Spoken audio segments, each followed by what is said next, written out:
자, 치매 얘기할게요. 치매.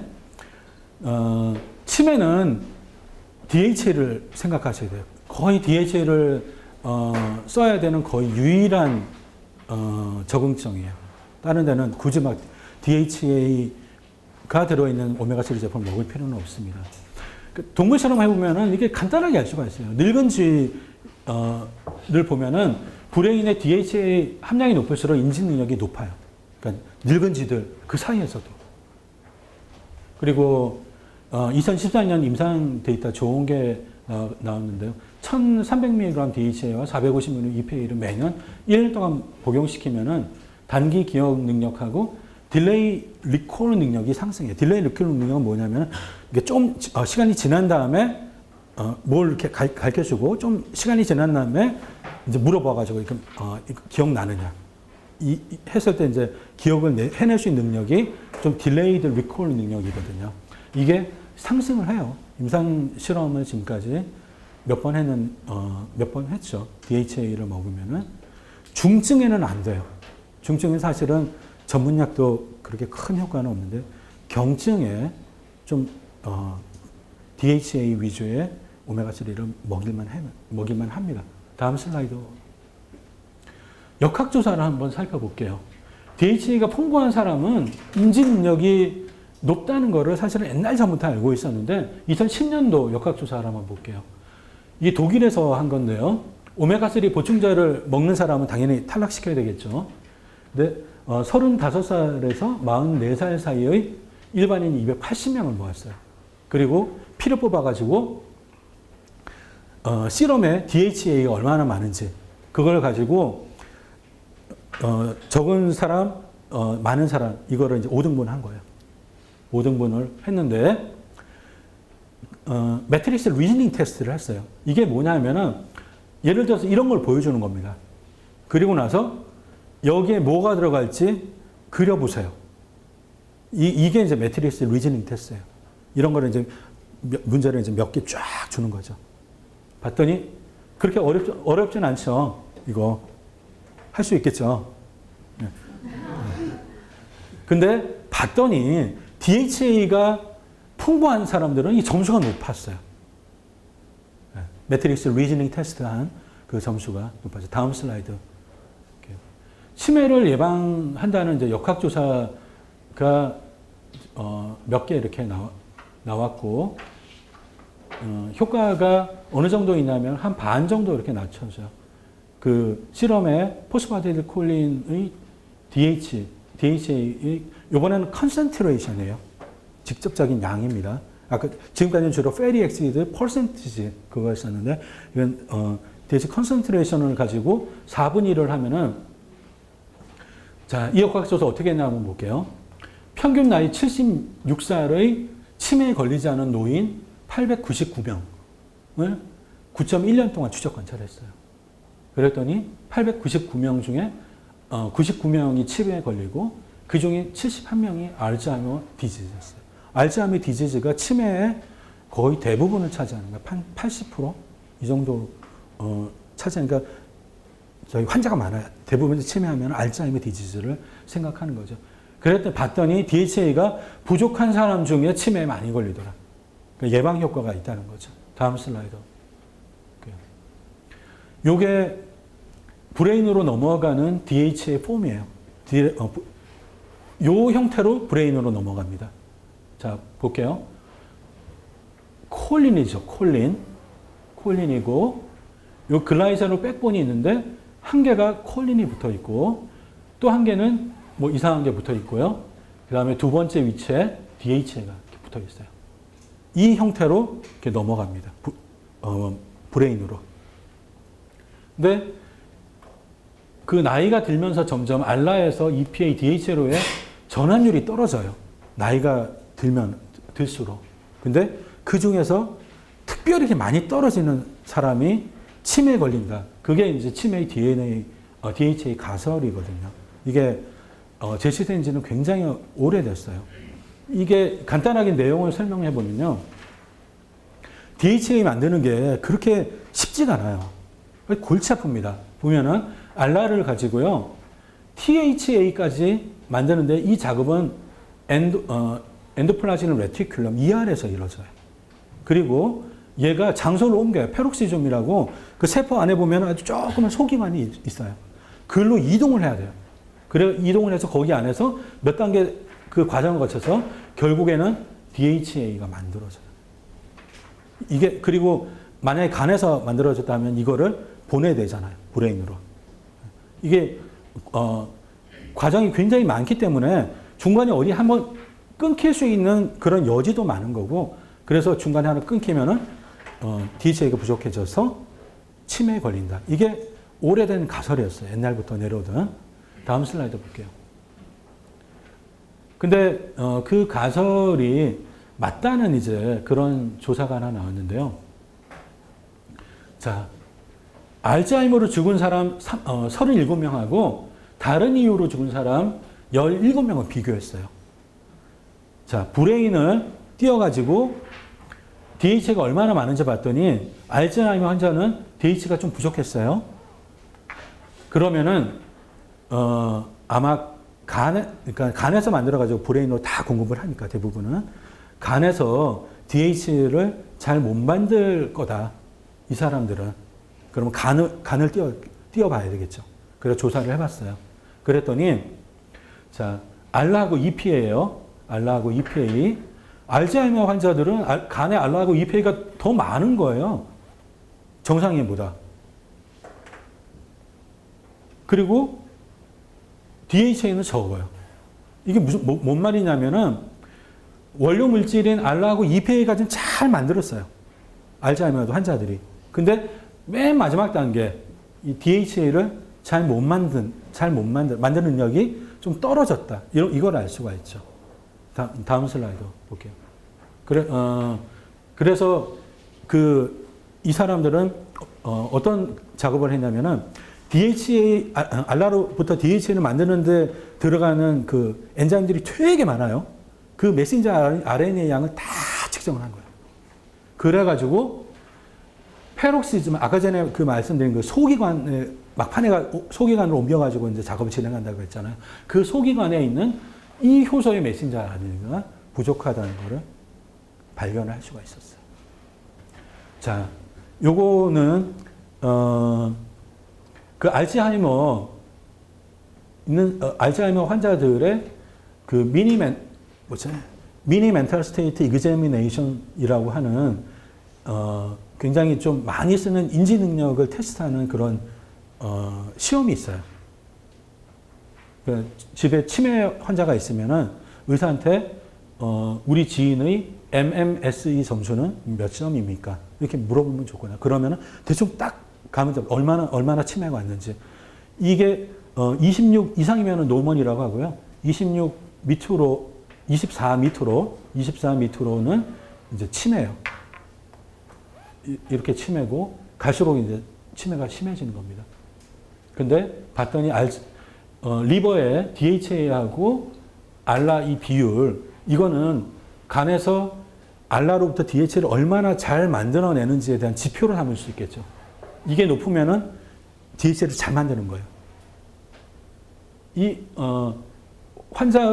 사람들 아까 전에 그 알츠하이머로 죽은 사람들하고 일반인 중에 MMSE 점수를 알고 있는 사람들에 한해서 이 점을 다 찍은 거예요.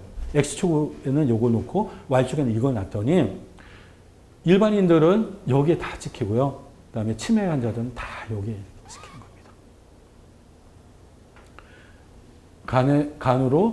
간에서 DHA를 잘 못 만드는 사람들은 MMSE 점수가 낮다. 뭐 이렇게 해석할 수 있겠죠. 다음 슬라이드 볼게요. 요거는 이제 최근에 한 임상 실험이에요. 요거는 자마에 난 건데 2006년도에 경증의 환자한테 썼더니 어느 정도 진행을 막을 수가 있었다는 건데요. 요 그룹은 뭐냐면은 요 6달 동안은 가짜약을 먹고요. 요때는 오메가3를 먹은 거고, 요 그룹은 전 1년 동안 다 오메가3를 먹은 그룹이에요. 그러니까 윤리적인 문제 때문에 계속해서 가짜약을 먹을 수는 없겠다. 이런 생각에 6달 동안만 먹이고 그 다음에는 오메가3를 먹인 겁니다. 그랬더니 이때랑 요때랑 확실히 틀리잖아요. 그러니까 인지 능력이 떨어지는 거를 오메가3가 막을 수가, 그러니까 좀 저지해준다. 임상 데이터를 보면은 어떤 논문은 그냥 저지해준다. 어떤 논문은 조금 개선시킨다. 이렇게 왔다 갔다 합니다. 그러니까 효과는 있어요, 확실히. 그래서 인지 능력이 떨어지는 사람한테는 오메가3를 먹이는 게 좋아요. 이 사람들한테는 DHA 위주로 어디서 어떻게 하여튼 잘 구해서 먹이는 게 좋습니다. 다음 슬라이드 볼게요. 자, 우울증하고 오메가3를 한번 살펴볼게요. 지금 갈수록 우울증 환자들이 늘고 있어요. 이게 미국 통계인데요. 자, 이쪽으로 갈수록 어린 세대예요. 이 세대는 보면은 우울증은 보통 이제 10살 밑으로는 없다고 치거든요. 10살부터 보면은 한 20살이 될 때까지 4명 중에 1명은 우울증에 걸려요. 이 세대는. 옛날에는 한 100년 전만 해도 우울증 그 빈도는 한 1, 2, 3%라고 생각했거든요. 서구에서도. 근데 지금은 우울증 발병률이 굉장히 높아졌고, 세대가 어려질수록 우울증이 더 많이 생기고 있어요. 우울증은 4번째로 환자가 많은 질병군이에요. 혈압, 당뇨, 고지혈증, 그 다음에 아마 우울증. 하여튼 이 4개가 하여튼 탑4인데 하여튼 4번째로 많은 환자가 있는 질병군이에요. 관심을 가져야 되는 병입니다. 다음 슬라이드 볼게요. 먼저 우울증에 대해서 간단하게 살펴볼게요. 우울증은 좀 약탈자라고 생각을 하면 개념을 잡기 쉬워요. 여기 보시면은 없음, 부족, 없음 이렇게 나오잖아요. 이게 행복감입니다. 집중할 수 있는 능력, 이것도 뺏어버리고요. 그 다음에 잠도 뺏어가고 식욕도 뺏어가고, 그리고 아주 극도로 슬프게 하고요. 그냥 이렇게 단순히 이렇게 슬픈 게 아니라 정말 극도로 슬퍼요. 우울증 환자들. 그리고 자책감, 우리들도 자책감 느끼잖아요. 근데 이 사람들은 정말 자책감 느끼기 너무 크게 느껴요. 그러니까 내가 그랬었다라면, 그러니까 얼마나 좋았을까. 근데 보통 여기서 이제 스탑을 하는데, 우울증 환자들은 나는 쓰레기야, 그래서 나는 가치가 없어, 이렇게 막 넘어간다니까. 정말 이 길티, 자책감을 굉장히 크게 가져요. 그리고 희망이 없다. 아무도 나를 도와주지 않을 거고, 나 혼자는 당연히 이 상황을 헤쳐나갈 수 없고, 그리고 조금 있으면은 더 심해지면 극도로 통증이 와요. 그러니까 머리가 막 빠개질 것 같고 온몸이 막 아프고, 이것을 벗어나기 위해서 자살을 하는 거예요. 우울증이 이제 대충 이런 거고요. 자, 우울증이 그 빈도가 지금 너무 높은데, 발병률이, 서구는 우울증 발병률을 보통 한 5%에서 한 10%? 그 정도로 봅니다. 서구에서. 우리나라는 한 5% 정도 보면 되겠죠. 그 정도로 많은데요. 헌터 게더러 생활을 하는 파푸아 뉴기니에 사는 커룰리 원주민이 있어요. 이 원주민들한테 한 인류학자가 찾아가가지고 10년 동안 거기서 살았어요. 그 사람들 말을 배우고, 그 다음에 그 사람들 조사를 했는데, 단 한 명만, 2,000명 중에 단 한 명만 경증의 우울증에 있었대요. 그러니까 우울증 발병률 차가 그 서구하고 이쪽하고 거의 100배 정도 차이가 나요. 그러니까 우울증이 이렇게 많이 생기는 게 당연한 게 아니에요. 제가 얼마 전 블로그에 여드름이었죠, 아마? 네, 여드름 발병률이 이렇게 높은 게 당연한 게 아니다. 그런 이제 글을 쓴 적이 있는데, 우울증 발병률이 이렇게 높은 게 당연한 게 아니에요. 이렇게 우울증 발병률이 나와야지 당연한 거고, 지금 이렇게 높게 나온 건 비정상인 거예요. 뭔가 문제가 있는 겁니다. 우리 인류한테 문제가 있는 거예요. 옛날에는 우울증을 일으키는 원인으로 외재적인 요인만 생각했어요. 그러니까 예를 들면은 사랑하는 사람이 떠나거나 아니면 죽거나 아니면 누구한테 사기를 당하거나 이런 외재적인 요인이 있잖아. 나한테 충격을 주는. 근데 지금은 그런 충격이 와도 그걸 이겨낼 수 있는 내재적인 힘, 여기에 이제 관심을 가지게 됐어요. 대표적으로 뭐냐면은 오메가3가 부족해지면은 우울증, 이런 바깥으로부터 온 충격으로부터 이제, 충격을 못 이겨낸다는 그런 거예요. 이 파푸니아 뉴기니아에 사는 이 사람들은, 행복한 삶을 사냐? 그렇지 않거든요. 이웃 주민하고 전쟁을 해요, 가끔 가다가. 그러면은 그냥 남편이 죽는 거예요, 갑자기. 그리고 그냥 불구가 되는 겁니다. 아주 큰 상처를 받고. 유아 사망률이 장난 아니에요.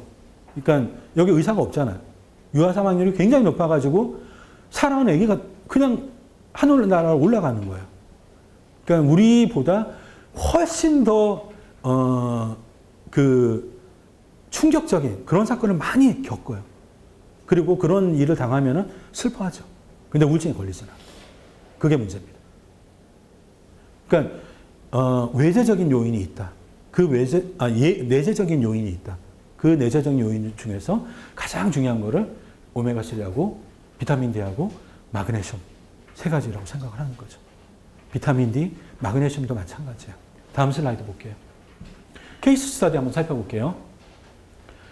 자, 자마 2002년에 케이스 실린 건데요. 27살 남성이 있었어요. 지난 7년 동안 우울증으로 고생하고 있었어요. 보통 우울증은 리미션 되고 다시 악화되고 리미션 되고 악화되고 이거 반복해요. 근데 이 사람은 7년 동안 리미션 된 적이 한 번도 없어요. 항상 이런 상태로 산 거예요. 지금까지 모든 종류의 약물요법에 실패했고 불면증, 자존감 부족, 슬픔, 식욕부진, 집중력 저하, 사회활동하는 것을 굉장히 두려워해요. 사람 만나는 거 이거를 두려워하는 겁니다. 그리고 기운이 없고 자살 위험도가 지금 굉장히 높은 상황이에요.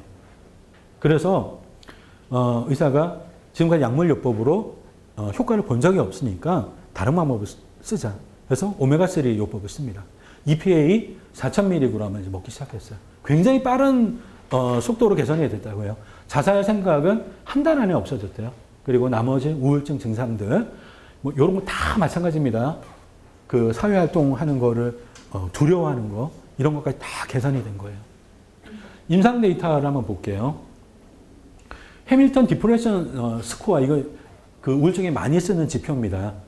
이게 기준이 어떻게 되냐면은 7점 밑으로가 정상이라고 보고요. 그 다음에 24점 위가 아주 심한 우울증이라고 봐요.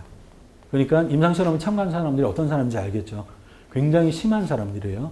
그리고 플로옥세틴 20mg을 먹으면은 이렇게 떨어져요. EPA 1000mg을 먹으면은 이렇게 떨어지고, 그 다음에 병용요법을 썼습니다. 그러면은 더 많이 떨어져요. 이렇게. 효과는 EPA하고 플로옥세틴은 효과는 거의 비등비등해요. 그래서 오메가3 한 2,000 정도 우울증 환자한테 써볼만 합니다. 다음 슬라이드 볼게요. 우울증 약에 효과가 없는 환자들이 있어요. 이게 한 30에서 한 45% 정도 되고 아주 큰 문제죠. 우울증 약을 먹는데 효과는 약발을 안 받는 사람들이에요. 이런 사람들을 봤더니 시럼에 EPA하고 DHA 비율이에요. 봤더니 우울증 약을 먹고 효과를 본 사람은 0.08이었고요. EPA가 좀 많은 거죠. 그리고 우울증 약을 먹고 효과가 없는 사람은 봤더니 이 수치가 반밖에 안 돼요. 이런 사람들이 우울증 약 먹고 효과를 못 본 사람들은 대부분 오메가3가 부족했다. 그러니까 논리적으로 이런 그 우울증 약에 효과가 없는 사람들, 이런 사람들 오메가3를 꼭 추가를 해주는 게 좋겠다. 이렇게 생각할 수가 있겠죠. 자, 우울증하고 뉴로 인플라메이션, 여기 대해서 한번 살펴보도록 할게요.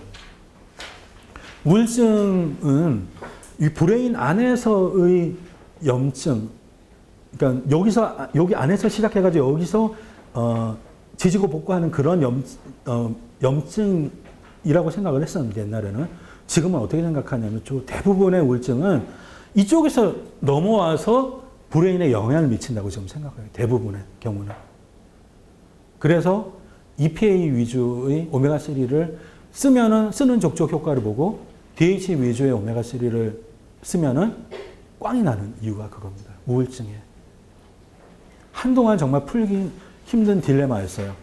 왜 DHA를 먹었는데 우울증이 개선이 안 되지? 혹은 DHA 700짜리, EPA 300짜리, 그러니까 이런 거 뭐 한 세 알이나 두 알 이렇게 먹었는데 왜 효과가 없지?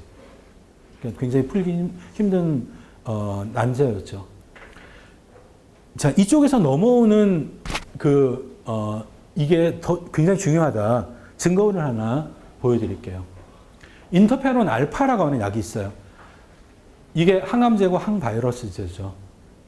이거는 경구 투여를 못하고 주사 맞아야 돼요. 병원에 가서 주사를 맞아야 되고, C형 간염에 리바비린하고 이 인터페론하고 병용요법을 쓰면은 치료율이 뭐 타입에 따라서 다르겠지만은 80%, 90%, 95% 이렇게 기대할 수가 있죠. 근데 만약에 인터페론 알파를 안 쓰고 이것만 썼다 하면은 제대로 된 치료율을 기대할 수가 없어요. 치료율이 한 30%, 40% 이렇게밖에 안 납니다. 굉장히 많이 쓰는 약이에요. 인터페론 알파. 병원에서 많이 쓰는 약이고 우리가 모르죠. 왜냐하면 병원에 가서 주사 맞으니까. 근데 대표적인 부작용이 뭐냐면은 시크니스 비헤이비어예요. 이쪽에서 넘어와가지고 여기 브레인 뉴로 인플라메이션을 일으키는 겁니다. 시크니스 비헤이비어. 아까 전에 제가 설명해 드렸어요. 이게 생기고 이게 나오고요. 그다음에 환자 30%는 인터페론 요법을 받는 중에 우울증에 걸려요. 그래서 의사들이 이 요법을 쓸 때, 이 병용 요법 같은 걸 쓸 때 우울증에 대해서 되게 신경 많이 쓰죠. 왜냐하면은 그러니까 우울증 걸려가지고 나 막 안 먹겠다 막 나가고 막 이러면 안 되니까. 그래서 어떤 의사들은 아예 우울증 약을 그냥 처방을 해가지고 먼저 먹기 시작하자마자 이 병용요법을 시작하자마자 예방 목적으로 먹게 하기도 해요. 그게 나쁜 거 아닙니다. 왜냐하면 문제가 되게 심각하기 때문에 그거를 풀기 위해서 이 방법을 쓰는 거예요. 그렇게 쓰면은 효과가 좀 있어요. 근데 오메가3를 쓰면은 굉장히 큰 효과가 있습니다. 다음 볼게요. 자, DHA 1700mg 먹이고요. 가짜 약을 먹이고 EPA 3500mg을 먹였어요. 그랬더니 아까 전에 제가 인터페론 감마 요법 받으면 30%가 우울증 걸린다고 했잖아요. 우울증 걸릴 확률이 30%예요. 이 두 그룹은. 근데 EPA를 먹인 그룹에서는 한 10%밖에 안 돼요. 3분의 1로 이렇게 줄어들죠. 이 정도로 효과가 강력하고 여기서 뭘 알 수가 있냐면은 우울증 이거는 여기서 넘어오는 것 때문에 생기는 경우가 대부분이겠다. 라고 이제 딱 생각을 할 수가 있는 겁니다. 다음 슬라이드 말고요. 포스트 서저리 디프레션이라고 있어요. 이게 뭐냐면은 수술하고 나면은 되게 기분이 우울하고 그런 사람들이 되게 많아요. 몸이 안 좋고 집중이 안 되고 여기서 발전을 해서 우울증 걸린 사람들이 되게 많습니다. 그래서 이런 사람들을 특정해놨어요. 포스트 서저리 디프레션이라고. 이게 왜 이런 게 생기는지 아시겠죠? 수술하면은 하여튼 어딘가를 막 째고 그래야 될 거 아닙니까? 그때 이걸 수복시키기 위해서 염증 반응이 일어나고 폭발적으로 확 일어나서 이게 일로 넘어오는 거죠. 그래서 포스트 서저리 디프레션이 생기는 거예요. 그러니까 우리 옛날 속담에 나쁜 일은 겹쳐서 온다는 얘기 있어요. 예를 들면은 사랑하는 사람하고 헤어졌어요. 그리고 무슨 수술을 받았어요. 그러고 나서 우울증에 걸렸어. 이게 다 이해되시죠? 아니면은 중간에 한 번 더 이제 회사에서 뭐 쫓겨나거나 이런 게 겹치면은 이제 우울증에 걸리는데 중간에 보시면은 뭔가 수술 받은 게 그런 스토리가 많이 들어가 있어요. 그러니까 우울증 걸린 사람들 그 스토리를 들어보면. 다음 볼게요. 자, 바이폴러 디프레션. 이거 꽤 케이스 많아요. 많고, 바이폴러 디프레션 환자랑 결혼하면은 평생 고생할 각오를 해야 됩니다. 이거는 평생 완치되고 재발하고 완치되고 하는 거고, 재발 막기가 정말 어려워요. 간단하게 설명드리면 매니아 상태하고 디프레션 상태가 있어요. 이때는 되게 막 기분도 좋고, 그다음 행복감을 느끼고, 그다음에 이때는 잠도 많이 안 자고요. 이때 뭐 쇼핑을 하거나 아니면 섹스 같은 충동적인 그런 이제 행동을 하고요. 이때는 굉장히 우울해요. 이때는 이게 눈도 막 잘 안 맞추려고 그러고. 근데 봤더니 그 전날은 막 깔깔대고 막 웃고 그런 애가 그 다음날 봤더니 나랑 눈도 안 맞추죠. 이게 바이폴라 디프레션이에요. 근데 이게 재발률이 너무 높아요. 말도 못합니다. 임상 데이터 하나 보면요. 오메가3를 보충을 시키면은 재발률이 낮을까 하고 완치된 상태에서 오메가3를 먹였어요. 그리고 바이폴라 디프레션은 보통 이제 디프레션 환자들은 완치가 되면 약을 끊는 게 원칙인데 이 사람들은 리미션이 되면은 리미션이 돼도 약을 쭉 유지를 해요. 왜냐하면은 이게 재발하지 말라고 그걸 막기 위해서. 하여튼 이런 상태에 있는 사람들한테 오메가3를 먹였더니 4달 재발률 한번 볼게요. 60%대 15%예요. 60%대 15%. 그러니까 현재 표준요법, 그러니까 그 리미션 상태에서 재발되지 말라고 눌러주는 그 표준요법의 효과가 강하지 않다는 거예요. 그래서 오메가3, 하여튼 뭐든 더 추가를 해야 되는 그런 여지가 있는 겁니다. 자, 케이스 스터디를 할게요. 이 사람이 자기가 디슬렉시아 성향이 있다는 걸 이제 알게 됐어요. 나중에 커서. 어렸을 때는 몰랐는데. 그리고 16살 때 입대해가지고 바이폴라 디프레션을 얻어가지고 제대를 했어요. 15년 동안 모든 우울증에 먹고 치료를 했지만은 효과가 없었대요. 그리고 오메가3를 복용을 시작했는데 한 4주쯤 됐을 때 몸에 변화가 생긴 것을 눈치채게 됐어요. 그러니까 짜증나는 게 사라졌어요. 그러니까 옛날에는 하늘에 구름이 이렇게 막 떠다니는 거 이것만 봐도 막 짜증이 나고 했는데 그런 게 없어졌고 옛날에는 나는 아들하고 이제 대화를 한다고 했었는데 옆에서 보는 사람은 둘이 막 싸우는 거예요. 근데 오메가3를 먹고 나서는 진짜 아들하고 이제 대화를 하는 거예요. 그리고 이때부터 다시 머리가 나고 손톱이 건강해지고 2달 후에 드디어 이제 널뛰기 하는 이게 이제 안정화됐답니다. 이런 케이스 스터디가 있어요. 바이폴라 디프레션도 굉장히 많아요. 이런 케이스. 다음 슬라이드 볼게요. 알레르기 질환 지금 환자가 계속해서 늘고 있는데요. 한 50년, 60년, 70년 전에는 이 알레르기 질환 발병률이 0.1%였다고 생각을 해요. 한 100년 전에. 근데 지금은 한 10%가 벌써 넘어갔죠. 그리고 지금 태어나는 세대들은 발병률이 더 높아요. 예를 들면은 영국에서 나온 역학조사 결과를 보면 지금 태어나는 아기들은 알레르기 질환 발병률이 30%예요. 태어나는 아기들은 계속해서 이제 더 높아요. 지금 뭔가 이렇게 되게 잘못되어 있거든요. 잘못되어 있는데 그 중에 하나가 오메가3 부족이에요. 자, 다음 슬라이드 한번 볼게요. 알러지 질환하고 그 다음에 오메가3의 연결고리는 요겁니다. PGE2예요. PGE2가 TH2 셀 액티베이션을 시키고 그 다음에 IgE 생성량이 증가돼요. 자, 요거는 다 까먹어도 됩니다. 요런 메커니즘 같은 거는 다 까먹어도 되고요. 일단 그래서 오메가3가 충분하면은 이게 잘 안 일어나겠죠. 이런 거는 정말 중요한 거 아닌데, 이런 거. 메커니즘은. 역학조사를 해보면은, 오메가3 섭취량이 많은 사람들이 알레르기 질환이 잘 안 걸려요. 그러니까 젊은 사람이라고 하더라도, 예를 들어서 뭐 한 40살, 그러니까 10년 후에 체질이 바뀌어가지고 알레르기 체질로 갈 수가 있거든요. 이 역학조사가 이제 그거 조사한 거예요. 조사했는데 오메가3 섭취량이 많은 사람들은 부족한 사람들에 비해서 알레르기 체질로 가는 게 한 반밖에 안 되더라는 거거든요. 다음 슬라이드 볼게요.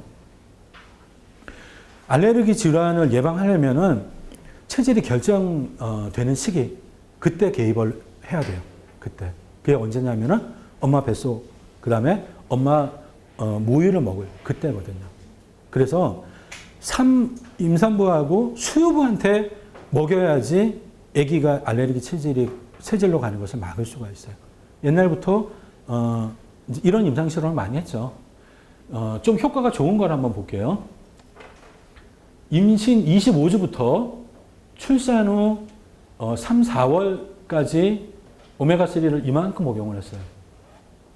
얼마나 했냐면은 2,700mg 이렇게 먹였죠.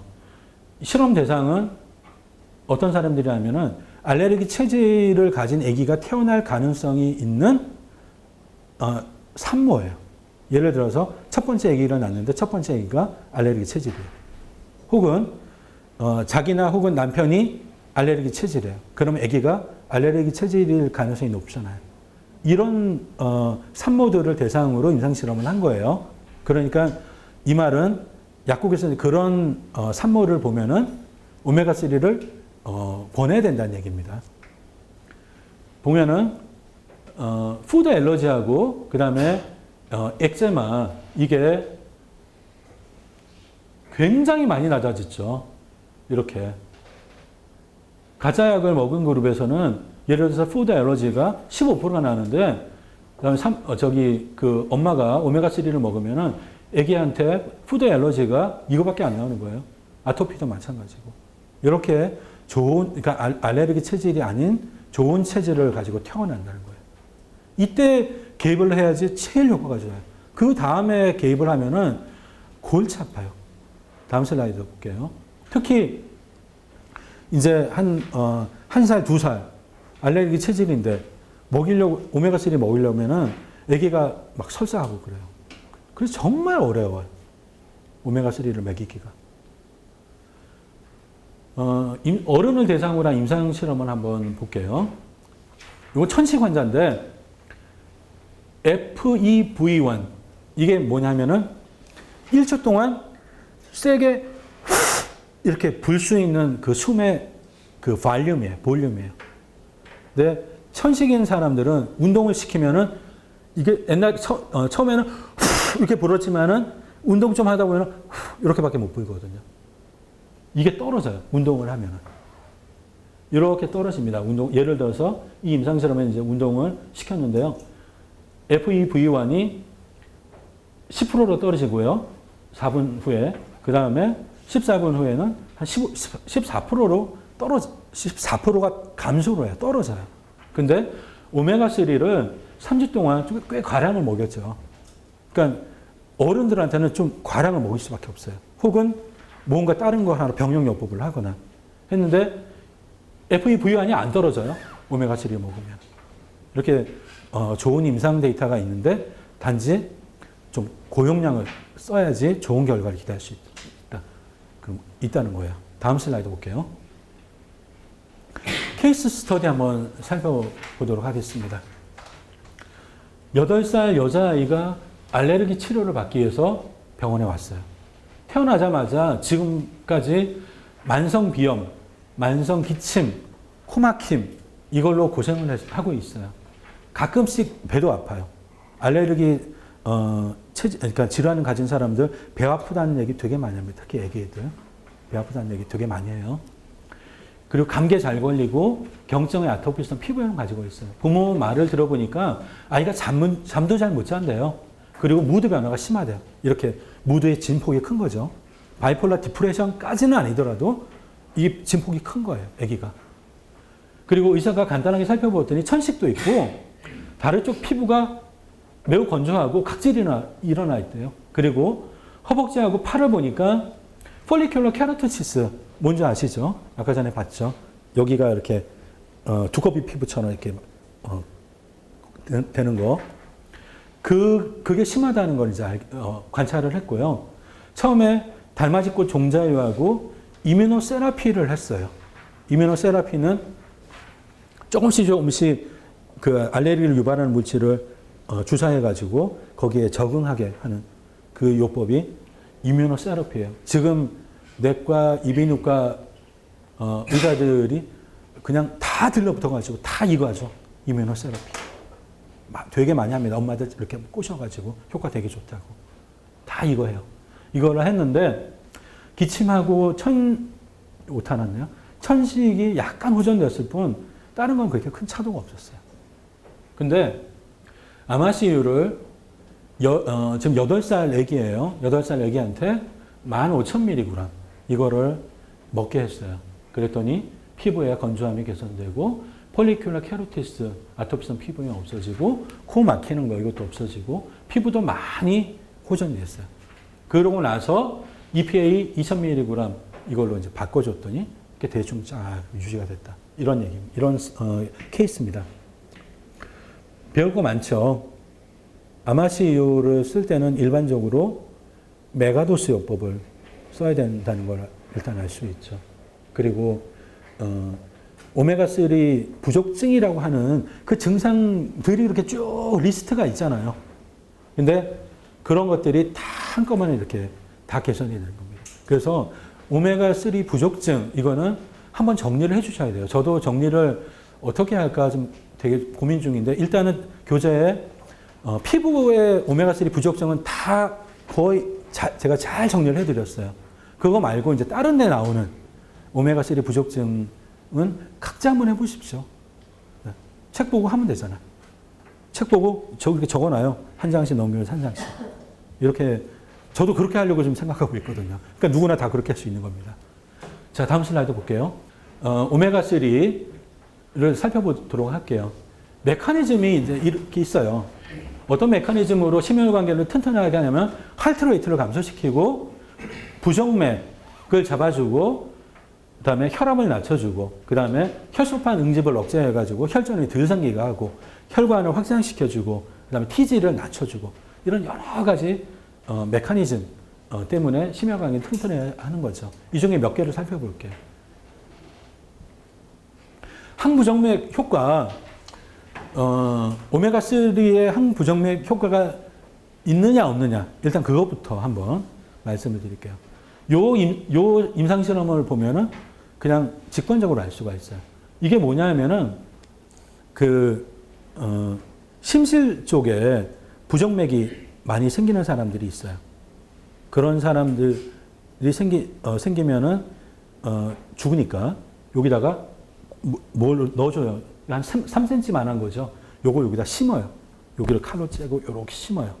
그러면은 여기 심장에서 부정맥이 발생했다는 걸 얘가 인지하고 여기 충격을 딱 줘가지고 심장을 리셋시키고 다시 이제 뛰도록 하는 거거든요. 요 기구가 카디오버터 디프릴레이터예요. 심부전 환자들 중에 이 부정맥이 많이 나는 사람들 대부분 다 이걸로 죽거든요. 그러니까 그런 사람들은 이런 거 심으면은 좀 오래 살 수 있죠. 근데 이거를 심은 사람 7명한테 오메가벤을 투여를 했어요.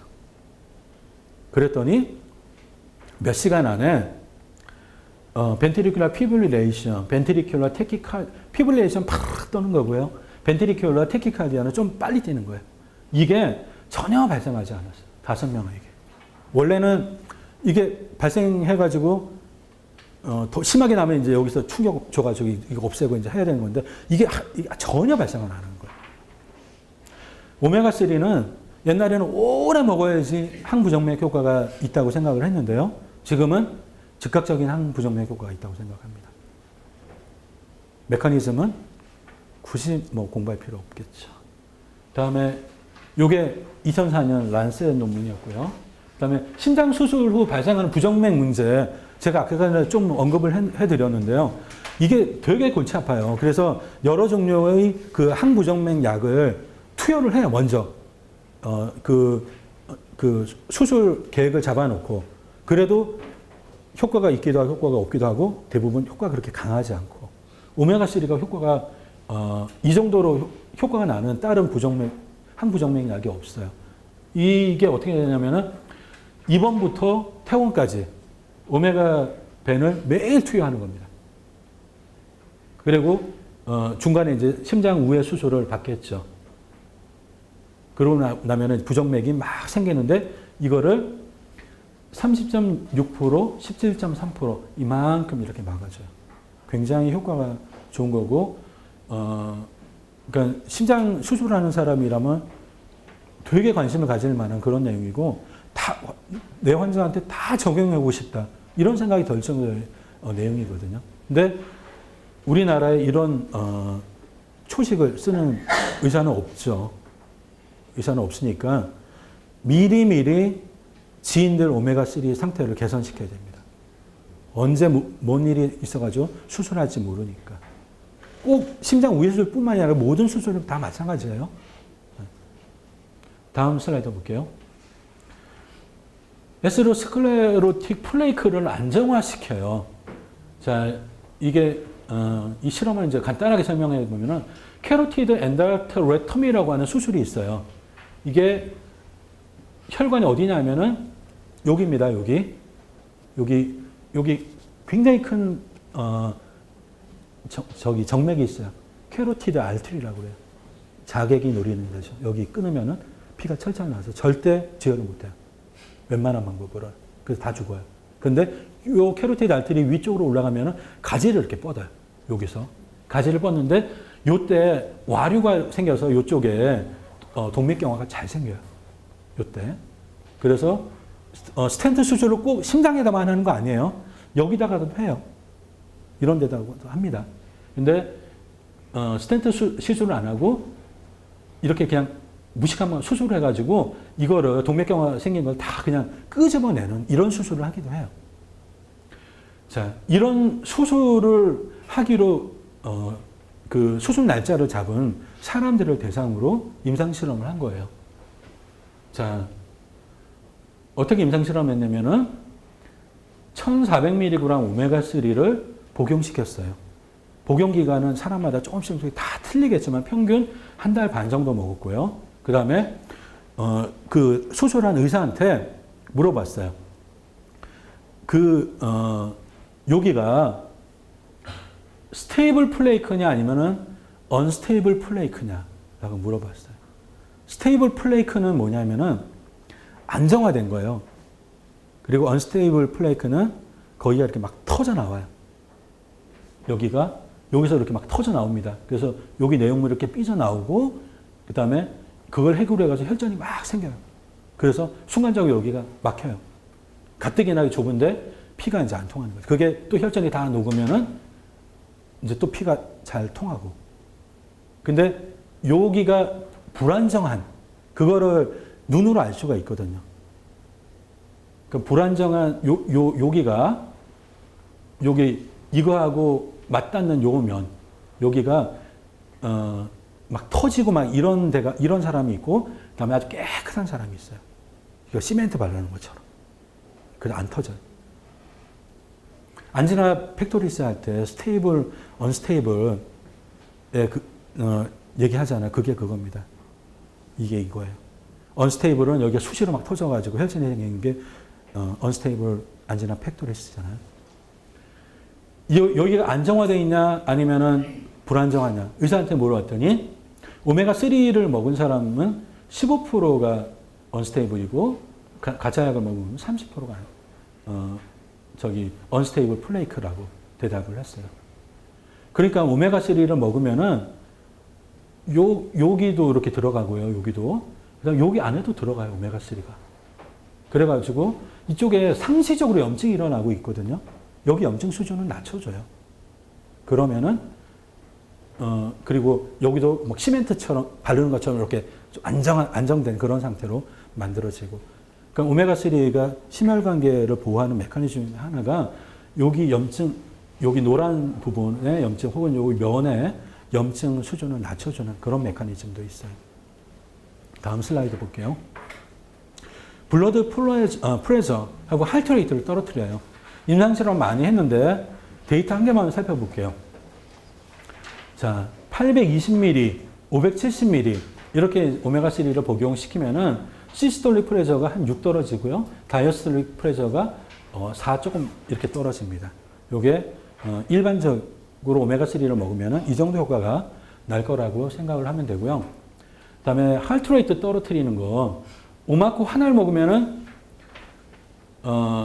그 분당 비트 수가 있어요. 그거를 2회를 감소시켜요. 그리고 오마코 네알을 먹으면은 4회를 감소시켜요. 요거는 임상 데이터입니다. 이게 2회 감소시키는 거 이게 뭐 큰일이냐 대수냐 그렇겠지만은 그 돌연사 하는 사람들 있잖아요. 하는 사람들 그러니까 비트 퍼 미닛 이게 일반인보다 한 2 정도가 높아요. 평균. 더 높은 사람도 있겠지만. 물론 이제 여기가 막 돼가지고 응급실 가면 뭐 200, 300 이렇게까지 올라가다 죽겠지만은 그러니까 일상에서 한 이 정도 차이가 나요. 그러니까 그거 낮춰주는 게 의미가 작지는 않죠. 다음 슬라이드 볼게요. 그 다음에 EPA하고 DHA 어떤 게 더 중요하냐? 그 혈압을 낮추는데 봤더니 DHA가 더 중요한 것 같아요. DHA가 혈압을 낮추는데 요건 하트 레이트죠. 하트 레이트를 낮추는데 DHA는 낮출 수가 있는데 EPA는 낮출 수가 없어요. 그리고 요거는 혈압이에요. DHA는 혈압을 낮출 수는 있어요. 되게 많이 낮춥니다. 근데 EPA는 DHA보다는 좀 약해요. 그래서 혈압, 그 다음에 하트 레이트 이거를 낮춰주는 거, 이걸 개선시키는 거는 DHA가 더 강하다고 합니다. 그래서 치매하고 그 다음에 하트 레이트 이거, 블러드 프레셔 요 2개 정도만 DHA 위주의 영양제를 먹는 게 좋은데 이거 사실 큰 문제는 아닐 거라고 생각을 해요. 그냥 실험적으로 관심이 있는 이제 사람들이 이런 실험을 했는데 이게 그렇게 큰 의미가 있는 것 같지는 않고요. 그 다음에 그 혈압의 하루 변동폭이 일반인들은 이래요. 하루 변동폭이.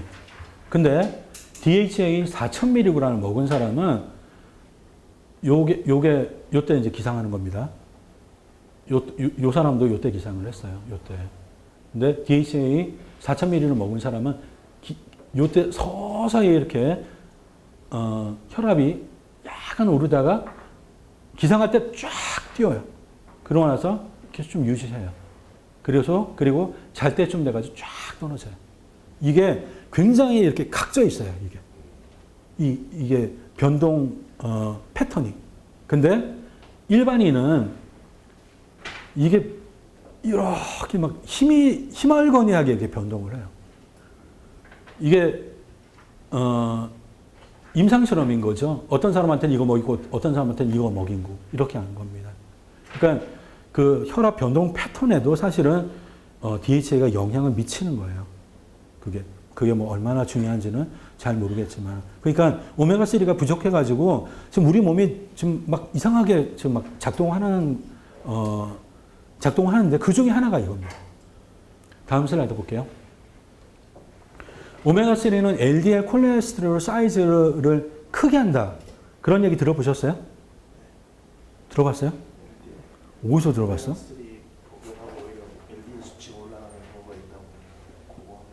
그래요? 자, 요거는 좀 복잡하니까 집에 가서 공부를 한번 해보세요. 간단하게 설명해 드리면 역학조사가 이제 하나 나왔어요. 하나 나왔는데 사람들을 모아놓고 이 사람들은 4그룹으로 구분을 했어요. 어떻게 했냐면은 LDL 수치 이거는 뭐 미리그램 퍼 ml 뭐 이런 식으로 나오는 수치예요. 그리고 LDL 개수 이거는 몇 개 퍼 밀리리터 이렇게 나온 거거든요. 그러니까 수치의 단위가 틀려요. 그러니까 단위가 LDL 수치하고 LDL 개수. 수치는 그램 퍼 밀리리터 이렇게 나오는 거고요. LDL 개수는 몇 개 퍼 밀리리터 밀리리터 안에 몇 개가 있다. LDL 그 덩어리가 굉장히 작겠지만 이 덩어리가 몇 개가 있다. 이렇게 이제 나오는 건데요. 사람을 4등분을 했어요. LDL 수치가 낮고 LDL 개수가 적은 사람. 그다음에 이렇게 사람을 4등분을 하고요. 그다음에 굉장히 오랜 기간 동안 추적했죠. 16년 동안 추적을 했어요. 심혈관계 사고 없이 지낼 확률을 이렇게 추적을 한 겁니다. 그랬더니 보시면은 이 두 그룹은 LDL 개수가 많은 그룹이에요. LDL 수치가 낮고 높으면 그렇게 크게 문제가 안 돼요. 그러니까 우리가 기존에 콜레스테롤 수치가 높냐 낮냐 이거 가지고 그러니까 이거 가지고 막 고민도 많이 하고 이제 막 이것 때문에 약도 먹으라는 얘기도 많이 듣고 했지만은 사실은 그것보다는 LDL 개수가 적냐 작냐 이게 더 중요하다는 거거든요. 이 사람들은 LDL 개수가 적은 그룹이고요. 적은 그룹이란 건 뭐냐면은 덩치가 큰 거예요. 그다음에 이 사람들은 조그매. LDL 파티클 사이즈가 조그만 게 되게 많은 거예요.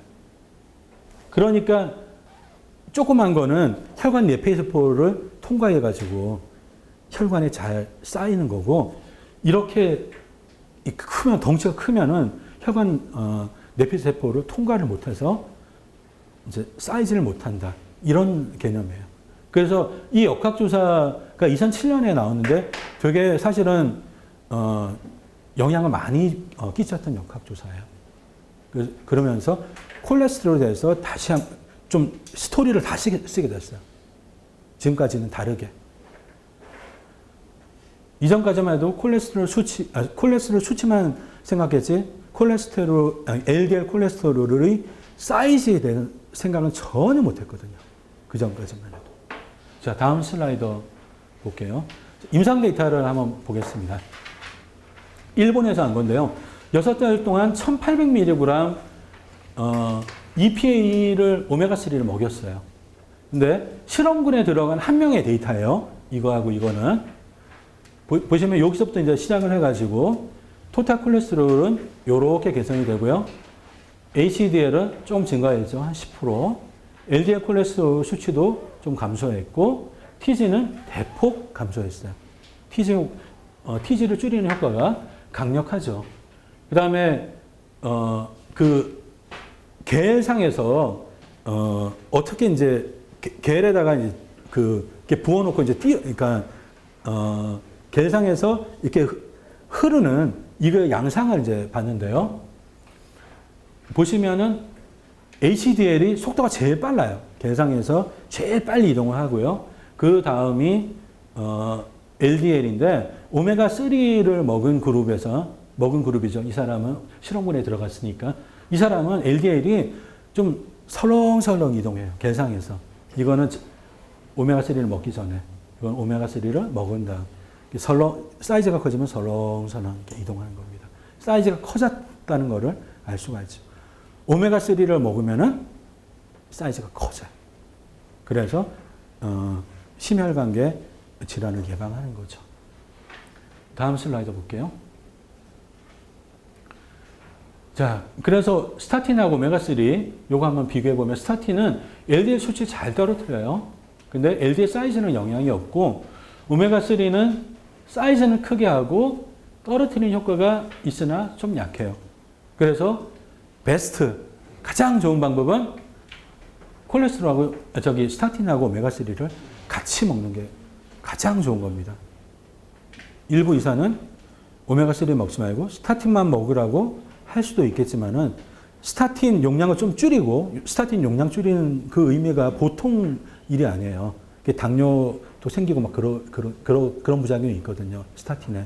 그래서 스타틴의 용량을 좀 줄이고 그럼 효과가 조금 떨어지겠지만 오메가3를 먹어서 효과를 커버도 하고 그다음에 수치하고 사이즈 두 군데 다 공격을 하고 이렇게 하는 게 베스트라는 거죠. 다음 슬라이드 볼게요. 오메가3는 팻 버너예요. 그러니까 그 기름을 태우는 그런 물질이라고 생각을 하시면 돼요. 그런 물질하고 개념을 잡으면 되는데, 패단 마우스라고 이게 동물 실험에 이제 많이 쓰는 마우스가 있어요. 이 마우스는 어떤 마우스냐면은 오메가 6가 부족하면은 오메가 3를 이용해서 오메가 6를 만들어요. 그리고 이게 부족하면 이걸 원료로 해서 이렇게 만들어요. 이 쥐는 그런 능력이 있어요. 그러니까 그 유전자가 원래는 하등 동물에 있는데 그 하등 동물에서 그 유전자를 끄집어내 가지고 이 쥐한테 준 거예요. 그래서 이 쥐는 그 사료에다가 오메가 3를 하나도 안 넣어도 사실은 이제 만들다 보면 조금 들어가기 마련이거든요. 그걸로만 그래도 그러니까 오메가 3를 하나도 안 넣어도 오메가 6를 원료로 해서 다 만들어요. 필요한 만큼. 아주 특별한 쥐고 이 쥐를 가지고 이 쥐를 가지고 실험한 논문이 되게 많아요. 한 100개 정도 됩니다. 이 쥐의 의미는 뭐냐면은 태어나서 평생 죽을 때까지 오메가 6, 3 균형을 1대1로 맞춘다면은 어떤 일이 일어날까를 알려주는 모델 시스템이에요, 이 쥐는. 그러니까 보충제는 아주 짧은 시간 동안 그냥 잠깐 이렇게 먹는 거잖아요. 근데 이 쥐를 가지고 임상실험을 굉장히 많이 했는데 이 쥐는 보면은 오메가 6, 3 비율이 1대1이에요. 이렇게. 왜냐하면 이거 가지고 다 만들어 버리니까. 1대1로 유지를 하는데 이 쥐는 고지방식을 암만 먹여도 지방간이 안 생겨요. 그리고 복부지방도 안 생기고 피하지방도 안 생기고. 되게 신기한 겁니다. 그러니까 평생 오메가 6, 3 이 균형을 1대1로 맞춘다면은 지방간, 복부지방 이런 게 안 생긴다는 거예요. 그런 이제 함의를 띠고 있는 건데요. 그리고 임상실험을 해보면 오메가3는 복부지방과 피하지방, 지방간 등 모든 종류의 지방을 다스리는 묘약이에요. 이 오메가3는 페리 엑시드 분해에 관련된 유전자가 되게 많거든요. 그리고 페리 엑시드 합성에 관련된 유전자가 되게 많아요. 근데 이놈들은 한꺼번에 다 분해에 관련된 수많은 유전자들은 한꺼번에 턴원시켜요. 그래서 막 분해하게 하고요. 페리 엑시드 합성에 관련된 수많은 유전자들을 한꺼번에 다 셧다운 시켜요. 오메가3가. 메커니즘이 그래요. 그래서 팻버너라고 얘기를 할 수가 있어요. 다음 볼게요. 그래서 임상실험을 해보면은 오메가3만 먹여가지고는 살이 빠지거나 지방이 태워지지는 않아요. 그렇지만은 식이 조절, 칼로리 섭취를 조금 줄이거나 혹은 운동을 좀 하면은 그 칼로리 섭취를 줄인 만큼 살이 빠지고 지방이 줄어들 거 아니에요? 그것보다 훨씬 더 많이 줄어들어요. 같이 병행하면. 운동을 하면 요만큼 줄어든다면은 오메가3를 먹으면서 운동하면 여기서 이만큼 이렇게 줄어들어요. 자, 임상 데이터를 한번 볼게요. 칼로리 리스트릭션만 했고요. 그 다음에 이 사람들은 칼로리 리스트릭션도 하고 오메가3도 먹였어요. 오메가3는 2800mg 이렇게 먹였고요. 3주 동안 한 겁니다. 봤더니 웨이트 로스 요게 얼만큼 몇 센치가 줄어들었냐면은 한 3cm 줄어들었는데 이 사람은 한 5점 한 몇 센치 이렇게 줄어들었고요. 그다음에 히프 여기 이게 몇 센치 줄어들었는지 보면은 거의 한 2배 정도 이렇게 줄어들었어요. 어떻게 요거는 이제 메커니즘인데요. 베타 뷰티레이트가 뭐냐면은 그 지방을 태우면은 만들어지는 부산물이에요. 이게 실험 중에 많다고 하는 거는 지방을 활발하게 태우고 있다는 얘기거든요. 보면은 칼로리만 제한을 했으면은 처음에는 이제 여기서 시작을 한 거예요. 근데 칼로리만 제한하면은 이만큼 늘어요. 베타 뷰티레이트 실험 농도가. 근데 칼로리 제한하고 오메가3를 같이 하면은 여기까지 이렇게 있는 거예요. 지방을 확 분해한다는 걸 알 수가 있죠, 지금. 다음 슬라이드 볼게요.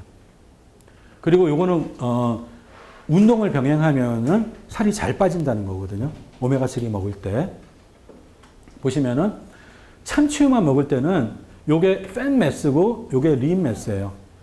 요게 그 운동하는 사람들 할 때 팻매스, 린매스 얘기 많이 하고 팻매스 얘기할 때는 다 지방이고 린매스는 근육량이라고 생각하시면 돼요. 근데 참치유를 먹으면은 그게 별 차이가 없고요. 근데 참치유를 먹으면서 운동을 하면은 지방이 1.5kg가 빠지고요. 그 다음에 근육이 조금 이렇게 생겨요. 만약에 운동을 많이 하면은 근육이 이만큼 생기겠죠. 운동한 양에 따라 틀린 거예요. 임상실험에서, 이 임상실험에서는 운동을 그렇게 많이는 안 시킨 것 같아요. 운동 많이 시키면은 당연히 이게 늡니다. 근데 해바라기 씨유를 먹였어요. 해바라기 씨유만 먹이면 어떻게 되냐면은 팻매스가 증가해요. 한 700g 정도 증가하죠.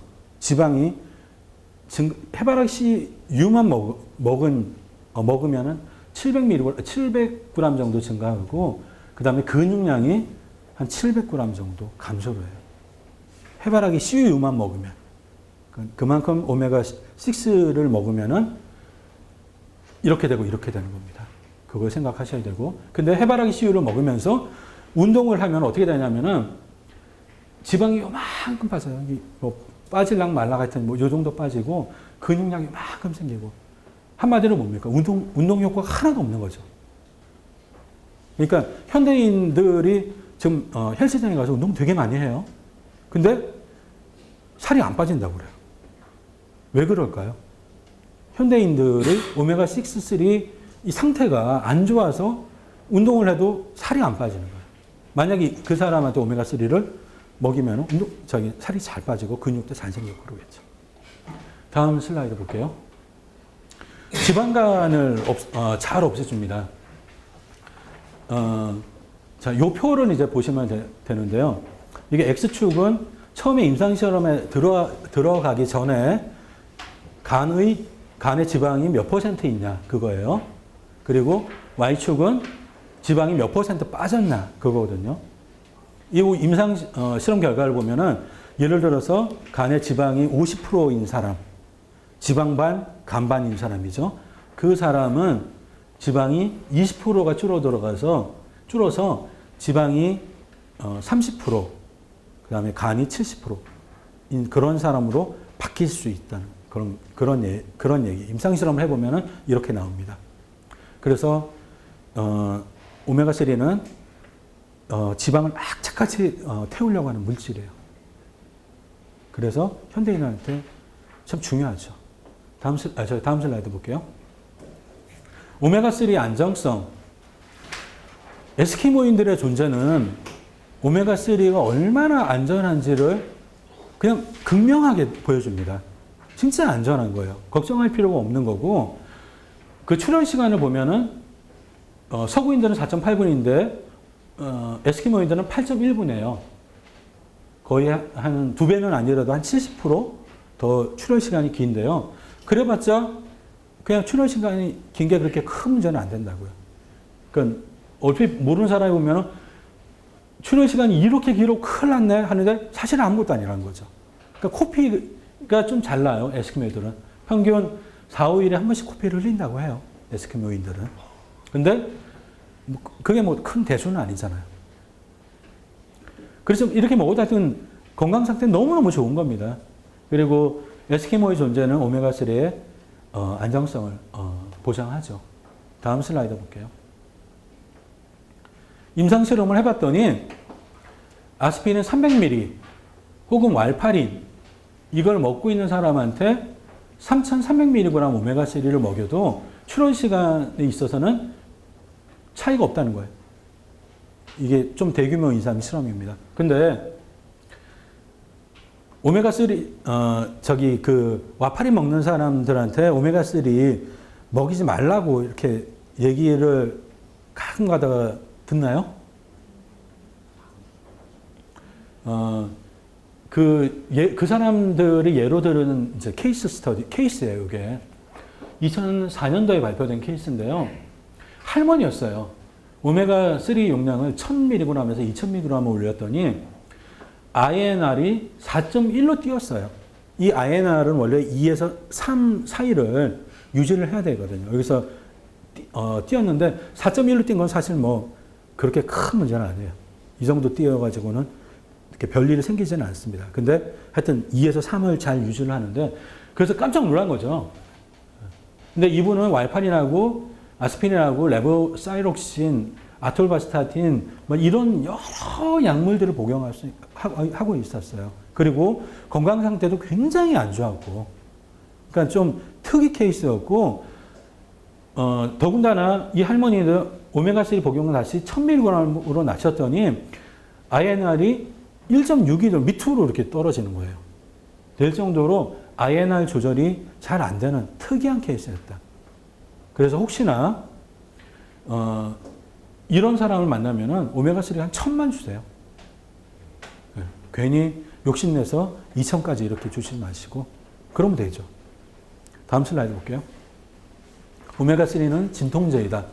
요거 하고 그 다음에 임신만 살펴보고 끝내도록 하겠습니다. 오메가3 대사체가 통증을 일으키잖아요. 그리고 NSAID 작용 메커니즘이 오메가6 대사체 생성을 억제하는 거 아닙니까? 그래서 직관적으로 오메가3는 진통 효과가 있다고 받아들일 수는 있어요. 근데 급성인 상황에서 진통제로 쓰기는 무리죠. 왜냐하면은 오메가3 상태를 개선시키는데 시간이 많이 걸리니까. 만성인 상황에서는 아주 잘 쓸 수 있어요. 유용하게. 다음 슬라이드 볼게요. 만성 두통에 오메가3를 먹인 건 아니에요. 영양요법만 써가지고 만성 두통을 개선시킨 건데, 이 임상실험에는 두통의 종류는 불문하고 만성인 사람, 근데 잘 케어가 안 되는 기존의 요법으로 이제 좀 악성 만성 두통 환자예요. 그런 사람들을 모아가지고 어떻게 했냐면은 한 그룹에는 LA 섭취량을 여기서 이렇게 줄이고요. 생선을 많이 먹으라고 했어요. 그래서 47mg 먹고 있었는데 한 1500mg으로 생선을 많이 먹으라고 했어요. 이건 오메가3 용량입니다. 그 다음에 또 한 그룹은 요것만 하라고 한 거죠. 그래서 이 두 그룹을 비교하는 겁니다. 보시면은 오메가3 인덱스가 이렇게 올라갔어요. 4.1에서 8.3으로 올라갔고 이쪽은 별 차이가 없죠. 다음 슬라이드 볼게요. 자, Y축이 데일리 헤드에이크 아워예요. 하루에 두통이 몇 시간 있냐인데 10시간 있었어요. 그 전에는. 굉장히 심한 두통 환자라는 거 알 수 있죠. 그리고 요때부터 요때까지 84일 동안, 그러니까 한 3달 동안 이제 임상시험을 했는데 LA 섭취량도 줄이고 생선 많이 먹은 그 그룹은 이렇게 떨어져요. 이렇게. 그리고 LA 섭취량만 줄인 그룹은 이렇게 떨어져요. 이만큼 차가 생선을 통해서 먹은 오메가3의 효과죠. 이만큼 효과가 있다고 생각하시면 되고, 종류 불문하고 만성 두통에 쓸 수가 있어요. 오메가3를. 근데 두통에는 마그네슘이 효과가 좋겠죠. 일단 기본적으로. 그리고 비타민 D도 좋고 오메가3도 좋습니다. 다음 슬라이드 볼게요. 생리통을 살펴볼게요. 생리통 먼저 이제 그 해부학을 잠깐 살펴봐야 되는데요. 엔도메트리움하고 마이오메트리움이 있어요. 마이오메트리움은 근육층이에요. 여기가 근육층이고 엔도메트리움이 근육층 바로 위쪽에 이렇게 존재합니다. 두 개의 레이어로 되어 있어요. 베이살 레이어하고 펑셔널 레이어가 되어 있고, 베이살 레이어는 여기 근육이랑 접하고 있어요. 이 생리 때도 쓸려 내려가잖아요. 그리고 다음 주기 때 증식을 해가지고 이렇게 비후하게 되죠. 근데 쓸려 내려가는 그 층을 펑셔널 레이어라고 그래요. 근데 생리통의 병리학적 메커니즘 한번 살펴볼게요. 프로제스테론 시럽 농도가 조금씩 올라가요. 그러면서 프로제스테론이 프로제스테론이 이게 어떻게 되는 거지? 이게 억제를 하고 있는데 억제가 풀리는 건데. 맞다. 하여튼 그 생리할 때쯤 보면은 프로제스테론하고 에스트로겐 그 농도가 이렇게 떨어지잖아요. 떨어지는데 프로제스테론이 원래는 PLA2를 억제를 하고 있어요. 근데 이 농도가 떨어지면서 이 억제가 풀려요. 이 효소가 하는 일이 뭐냐면은 페리 엑시드를 유리시키는 거거든요. 이게 유의가 되면은 이제 여기서부터 대사체가 만들어지는 거예요. 복잡한 이제 메커니즘은 사실은 저기 안 해오셔도 되고요. 저도 이렇게 왔다 갔다 하잖아요. 근데 여기서 만들어지는 PGF2알파 이게 마이오메트리움하고 혈관을 수축시켜요. 여기를 수축시키고 여기는 혈관을 수축시켜요. 그러면은 아프겠죠. 그리고 이때 이제 쓸려 내려가고 피가 안 가니까 여기 비유된 부분이 쓸려 내려가고. 근데 이 프로세스는 여성이라면 응당 겪어야 되는 프로세스예요. 근데 오메가6, 3 이 불균형 때문에 그냥 가볍게 지나가야 될 통증이 어떤 사람한테는 굉장히 크게 나온다는 거예요. 메커니즘 상으로 오메가3를 쓸 수 있다는 거, 그거 아시면 되고, 임상 데이터도 좋은 게 있으니까 쓰면 됩니다. 자, 다음 슬라이드 볼게요. 초창기 논문 하나 소개를 하면요. 78년이니까 지금부터 한 40년 전이죠. 템폰에다가 menstrual fluid를 묻혔어요. 그래가지고 거기서 PGF2 알파 양을 측정했어요. 초창기 이게 데이터인데요. 근데 생리통이 굉장히 심한 사람이 있었는데 이 사람 거를 봤더니 PGF2 알파가 일반 여성이 한 2배 정도 높았대요. 그래서 이 사람은 이제 곰곰이 이렇게 생각해 보니까 이부프렌을 먹이면은 요게 이제 좀 덜 생길 것 같다는 생각이 들어가지고, 물론 사실 벌써부터 경험적으로 이부프로펜은 생리통에 많이 쓰고 있었어요. 벌써 이때부터. 그런데 이 여성에게 다음 사이클 때 이부프로펜을 먹였더니 생리통이 이렇게 잡혔답니다. 이때부터 이제 이부프로펜을 생리통에 많이 먹기 시작했죠. NSAID를. 임상 실험을 보면은 오메가3를 그렇게 많이 먹이지 않았습니다. 조금만 먹였고요. 이게 페인 시베러티 스코어면은 0부터 10점까지예요. 10점이 최고점인데 좀 그 생리통이 심한 사람들이 임상 실험에 참가했다는 걸 알 수가 있고, 자, 요 파란색 이 사람 어떤 사람이냐면은 요때는 가짜 약을 먹었어요. 그 통증이 계속 유지가 되죠. 그리고 요때는 오메가3를 먹었어요. 통증이 확 가라앉았나. 그리고 요 사람들은 요때는 오메가3를 먹었어요. 요 기간에는. 그랬더니 통증이 많이 이렇게 가라앉고 가짜 약을 먹으니까 이렇게 다시 통증이 높아지는 겁니다. 다음 슬라이드 볼게요. 자, 디스코제닉 페인이라고 있어요. 이게 디스코에 여러 가지 문제가 있거든요. 여러 가지 문제 때문에 생기는 통증이에요. 대표적인 게 뭡니까? 디스크 허니에이션이라고 해가지고 그 디스크가 이렇게 삐쳐나가죠. 그 내용물이 이렇게 삐쳐나가지고 신경을 건드려서 막 아프게 하고, 그게 디스크 허니에이션이거든요. 우리나라 말로는 뭡니까? 추간판 탈출증이죠. 추간판 탈출증. 그러니까 그런 이제 통증, 아니면은 디스크가 완전히 이제 없어지기도 해요. 닳아서. 디스크의 내용물이 다 빠져나가고 없어지기도 하고, 그러면은 척추하고 척추끼리 이제 맞디대쳐요. 그러면은 관절염이 생겨요. 척추 관절염도 있습니다. 하여튼 디스크에 문제로 생긴 여러 가지 통증을 가지고 있는 사람들한테 오메가3를 1200mg 혹은 2400mg을 먹으라고 했어요. 피츠버그 의대 신경외과과장 닥터 머룬이라는 사람이. 아까 전에 그 골관절염에서 봤던 케이스 스터디 했었죠. 그 주인공이에요. 했더니 사람들이 오메가3 효과가 되게 좋았다고 보고를 했어요. 이 닥터 머룬한테.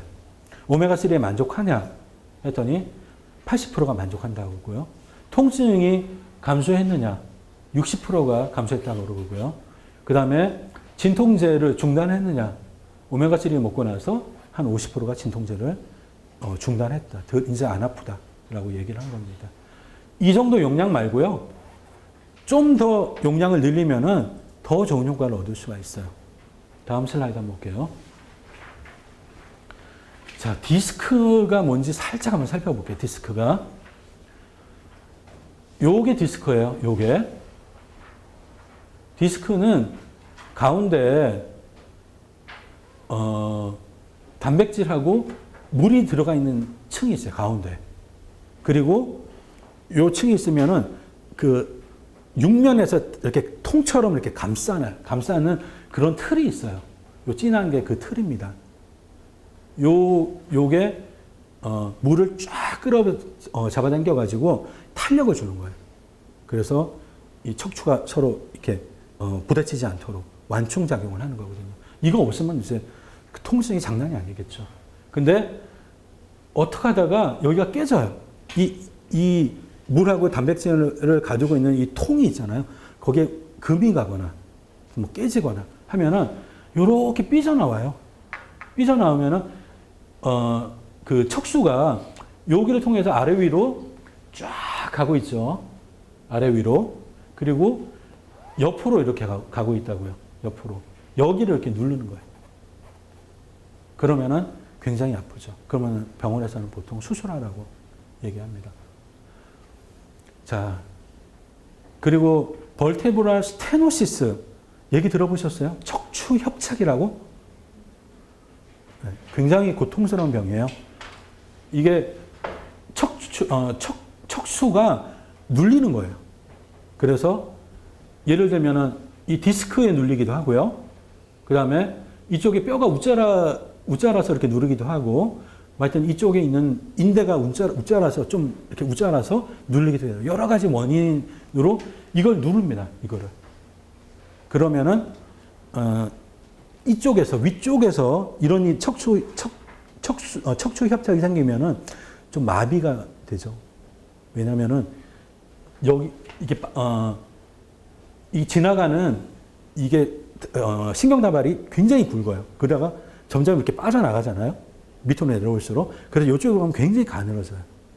그래서 이쪽에서는 뭐 이렇게 마비가 되거나 이제 그런 건 없는데 이쪽에서 그 척추 협착, 스테노시스가 되면은 좀 마비가 될 수도 있어요. 왜냐하면 관장하는 부분이 되게 많기 때문에 그래요. 다음 슬라이드 한번 볼게요. 자, 케이스 스터디를 한번 살펴보도록 할게요. 다음 슬라이드 한번 볼게요. 53세 남성이 있었어요. 서빅스 6하고 서빅스 7 사이에 디스크가 삐져나왔어요. 서빅스라면은 여기입니다. 여기. 이쪽이 서빅스예요. 6번하고 7번 사이에 삐져나와가지고 스테노시스가 왔어요. 이쪽에 스테노시스가 오면은 굉장히 위험한 거예요. 4,800ml 오메가3를 복용하기 시작했어요. 2주 조금 지나면서 통증이 감소하기 시작했고, 8주, 8달 후에는 다시 알사키를 막 해요. 이 사람이. 근데 오메가3를 3, 4일 정도 복용 중단하면은 다시 통증이 이렇게 나옵니다. 신기하죠? 그리고 이런 환자들, 정형외과, 문전薬局은 굉장히 많을 텐데, 이런 사람들. 다음 케이스 볼게요. 50살 남성이에요. 작업상 목에 이렇게 충격을 잘 받나 봐요. 목에 충격을. 그런 직업을 가지고 있는 사람이 있겠죠. 예를 들면 택시기사들. 브레이크 빡 누르면은 이렇게 하면 이렇게 되잖아요. 목에 충격을 잘 받아요. 그런 사람들이 이 디스크가 잘 걸리고 그 다음에 척추 협착도 생기는 거죠. 7,200mg 오메가3를 복용 시작했어요. 근데 그 전에 목을 거의 못 움직일 정도 상태였어요. 목을 이렇게 못 움직이는 거예요. 이 상태에서 이렇게 복용하기 시작했는데 오래지 않아서 목에 통증이 가라앉았어요. 현재 통증이 없어지고 체육관에서 운동하는 지금 문제가 없어요. 이거는 논문에 보고가 된 케이스예요. 누구의 뭐 경험담 이런 게 아니라, 그러니까 좀 더 근거가 있는 겁니다. 오메가3를 복용하고 나서는 두뇌 회전이 아주 샤프해졌다고 본인이 얘기를 해요. 그리고 머리가 맑아졌다고 이렇게 얘기를 합니다. 다음 볼게요. 카팔 터널 신드롬. 이거는 아시죠? 들어보셨죠? 뭡니까? 손목 터널 네. 어떻게 하면 아프냐면 이렇게 하면 아파요. 아플 때 이렇게 좀 펴주면 덜 아파요. 그리고 잘 때 이게 왔다 갔다 하잖아. 이렇게 될 때 너무 아프니까 잠이 깹니다. 그래서 여기를 이렇게 아대 같은 걸 해줘도 굉장히 큰 도움이 돼요. 왜 이렇게 아프냐 하면은 미디안 너브라고 있어요. 여기서 이렇게 지나갑니다. 지나가가지고 어디까지 관장하냐면은 여기를 이렇게 관장을 해요. 여기는 관장하지 않아요. 그래서 요렇게 이제 지나가는데 어떻게 되냐면은 요게 신경이면은 요 뒤쪽 있잖아요. 여기는 뼈예요. 그리고 앞쪽은 인대가 요렇게 싸고 있어요. 요게 뼈고 요게 인대가 요렇게 싸고 있는 거예요. 요 사이에 이 너브가 지나가는 겁니다. 요 빨간 게 미디안 너브예요. 요게 이제 눌린 거예요. 요 인대. 눌려가지고 지속적인 염증이 생겨요. 멈추지 않는 염증. 오랫동안. 그래서 이렇게 하면 아픈 거예요. 이렇게. 그리고 이렇게 하면 좀 통증이 가시고. 심하면 수술해야 되죠. 이 사람도 수술을 해야 되는 상황이었어요. 근데 3000mg 오메가3를 복용하기 시작했어요. 아까 전 케이스보다는 용량이 좀 작죠. 근데 8달 후에 증상이 호전돼가지고 수술이 필요 없는 상태가 됐다. 오메가3가 어떻게 작용해서 통증을 잡는지 대충 감이 오시죠. 이게 눌리고 하면은, 좀 다칠 거 아니에요. 조직이. 그러면 이렇게 염증이 생기는데, 염증이 종결이 안 되고, 폭발적인 염증이 쭉 오래 되니까 통증이 생기고 그러는 겁니다. 오메가3를 먹으면 염증이 종결이 되겠죠. 다음 슬라이드 볼게요. 자, 48살, 48살 간호사예요. 소레식 아울렛 신드롬하고 피브로마이알지아를 겪고 있었어요. 소레식 아울렛 신드롬은 뭐냐면은 쇄골미인이라고 할 때 이게 이제 나오는 이 뼈가 이거예요. 요 뼈. 예. 요 뼈 밑에 이게 신경하고 동맥하고 정맥이 이렇게 지나가요. 근데 그 통로가 있는데 아까 전처럼 카팔 터널 신드롬처럼 이게 통로가 좁은 거예요. 그래서 지속적인 염증이 생기는 겁니다.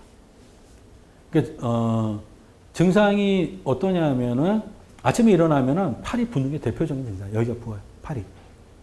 왜냐하면은 정맥이 그쪽 이제 심장을 못 가고 여기가 막히니까 이쪽으로 삐져나오는 거죠. 2400mg 오메가3를 복용했는데 7달 후에는 증상이 많이 완화됐어요. 그리고 13달 후에는 소레틱 아울렛 신드롬하고 피브로마이알지아가 모두 완치가 됐어요. 피브로마이알지아는 오메가3를 복용하면은 효과가 좋다는 이제 케이스 보고가 좀 있어요. 임상 데이터는 없는 것 같고. 자, 마지막 케이스예요. 54살, 54살인데요. 췌표면의 30% 정도를 2, 3도 화상을 입었어요. 40일 동안 입원하면서 피부 이식 수술을 받았는데 화상 부위에 극심한 통증 때문에 몰핀 주사를 맞았어요. 이게 신경 말단이 이제 손상이 되고 신경 말단이 손상이 되면은 그것 때문에 이제 나중에 가면은 조그만 통증이 와도 조그만 자극이 와도 이쪽으로 아주 큰 통증 신호가 이렇게 올라갈 수가 있거든요. 이게 뉴로팩식 페인인데 이쪽에 이제 신경 말단에 이제 무슨 문제가 하여튼 있고 이쪽에서도 증폭시키는 척추 쪽에서도 증폭시키는 이제 메커니즘이 만들어진 사람이에요. 이 사람에게 오메가3를 복용케 했는데 몰핀을 안 맞아도 될 정도로 통증이 이렇게 호전이 됐답니다. 대상포진 때문에 굉장히 아파하시는 분한테 적용할 수 있겠죠. 딱 그 케이스니까요. 바이러스가 이 신경 말단을 손상시켜가지고 통증 전달 체계를 일단 좀 변화시킨 것. 몇 가지는 똑같아요. 이거는 화상으로 인한 뉴로패스 페인이나. 다음 슬라이드 볼게요. 안구 건조증. 현대인은 이제 눈을 혹사하죠. 그리고 라식 수술, 렌즈 많이 쓰잖아요. 그래서 안구 건조증 문제가 굉장히 심각해요. 현대인들한테 정말 필요한 영양제가 오메가3입니다. 다음 슬라이드 볼게요. 눈물은 3개 층으로 나눠져요. 기름층, 물층, 묘신층 이렇게 있고요. 기름층은 어디서 나오냐면은 마이보미안 글랜드에서 나와요. 어디냐면은 여기입니다. 이쪽에 밑에 한 20개 있고요. 위쪽에 한 20개 있어요. 속눈썹 바로 뒤쪽에 있는 겁니다. 속눈썹 바로 뒤쪽에. 그리고 여기에 염증이 생기는 게 속다락기예요. 마이보미안 글랜드에. 원래 이 기름층이 하는 역할은 그 물층 위에 이렇게 도포를 해가지고 증발하는 걸 막는 거예요. 근데 오메가3를 먹으면은 안구 건조증이 개선이 됩니다. 메커니즘은 이제 뒤에 한번 살펴볼 거고, 임상 데이터를 한번 살펴볼게요. 자, 이 사람들은 어떻게, 처치를 했냐면은, 인공 눈물액을 자주자주 쓰라고 하고요. 눈꺼풀 청소를 하라고 했어요. 눈꺼풀 청소만 해도, 효과가 좀 있어요. 브레파졸 파시는 약국 있으세요? 팔아? 헐, 찾아요? 안과 있어가지고. 아, 안과가 있어서? 그러니까 이제 브레파졸이 그 눈꺼풀 청소액이잖아요. 그것만 해도 안구 건조증이 많이 가셔요. 2가지 방법을 썼고요. 그 다음에 이 사람들은 오메가3까지 먹였어요. 오메가3 1500mg. 이렇게 먹였는데 석 달 후에 tear breakup time 이걸 측정해 봤어요. 이게 뭐냐면은 여기 이렇게 해놓고요. 시간이 지나면은 이게 그 이게 스팟이 생겨요, 이렇게. 그러니까, 어떻게 설명하지? 이게 깨져요, 이게 기름층이. 이게 이렇게 완전한 하나의 조직이었었는데 이게 이렇게 막 깨지는 게 나옵니다. 이렇게 오랫동안 있으면은. 그때까지 걸리는 시간이에요. tear breakup time이. 이게 오래된 사람이 건강한 사람인 거죠. 안구 건조증인 사람은 눈 이렇게만 해도 이게 이제 확 깨져가지고 눈이 건조하다고 하는 겁니다. 안구 건조증 기준은 티어 브레이크업 타임이 5초예요. 5초예요. 5초 미치로 되면은 안구 건조증이라고 진단을 해요. 그리고 10 이상이면 노멀이라고 하고. 자, 요 차이가 오메가3의 효과입니다.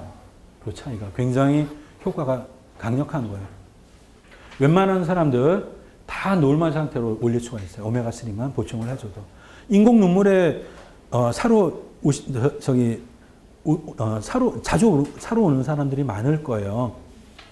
근데 어떻게 설득을 하면 좋을지는 잘 모르겠는데 설득을 해서 오메가3를 한번 복용을 시켜보세요. 저도 잘 못하니까 뭐 어떻게 방법은 못 되겠지만은 어떻게 한번 해보세요. 그리고 자기가 이렇게 했더니 결과가 좋다. 이런 것도 공유 좀 하고. 왜냐하면 이거는 환자들을 도와주려고. 우리가 돈을 많이 벌기 위해서가 아니라. 다음 슬라이드 볼게요. 오메가3가 안구 건조증을 완화시켜주는 기전은 이 안구 여기 표면에서 염증 반응이 생겨요. 그래서 눈이 뻑뻑해져 건조해질 때 보면은 염증 반응이 강하게 나와요. 그리고 안구 건조증이 해소될 거 아니에요. 나중에는 어떻게 하다가. 그럼 거기에 맞춰가지고 또 그 염증 수치들도 그렇게 떨어져요. 그리고 마이봄샘의 염증을 잡아줍니다. 오메가3가. 그래서 마이봄샘이 기능을 잘 할 수 있도록 회복해줘요. 기름층이 잘 도포돼가지고 눈이 촉촉해지는 겁니다. 로자시아. 이거 약국에서 자주 보나요? 이런 사람들? 로자시아. 이거 아마 우리나라 발병률은 5%라고 생각하고 있거든요. 그래서 자주 봐야 되는데 저도 한때는 로자시아 환자가 별로 없는 줄 알았는데 조금 신경 써서 봤더니 막 보여요. 로자시아 환자가. 네. 찾아보세요. 자, 여기서 누가 로자시아 환자일까요? 자, 이 사람입니다. 보면은 여기만 코만 지금 이렇게 빨갛고 그런 게 아니라 이마, 볼, 그다음에 코 밑에 여기까지 증상이 나와요. 그러니까 좀 따끔따끔하고 건조하고 막 그런 겁니다. 약국에 가서 다시 한번 보세요. 내일 가서. 그러면은 좀 보이실 거예요. 근데 증상이 이 사람들 안구건조증이 되게 심해요. 이 사람들이.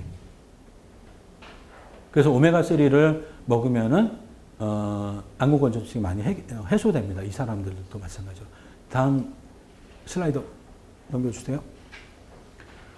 로자시아 환자들 눈이 이래요. 눈이 피곤하고요. 뿌옇게 보이고 가렵고 따갑고 충혈되어 있고 모래가 들어간 그런 느낌이 있고 안구건조증이 있어요.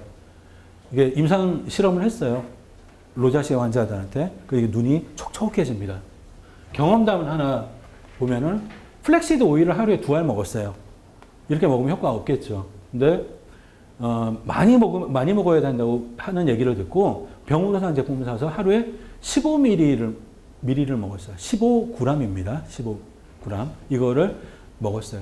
그 얼굴이 따끔따끔한 거하고 건조한 것이 많이 가졌다고 이렇게.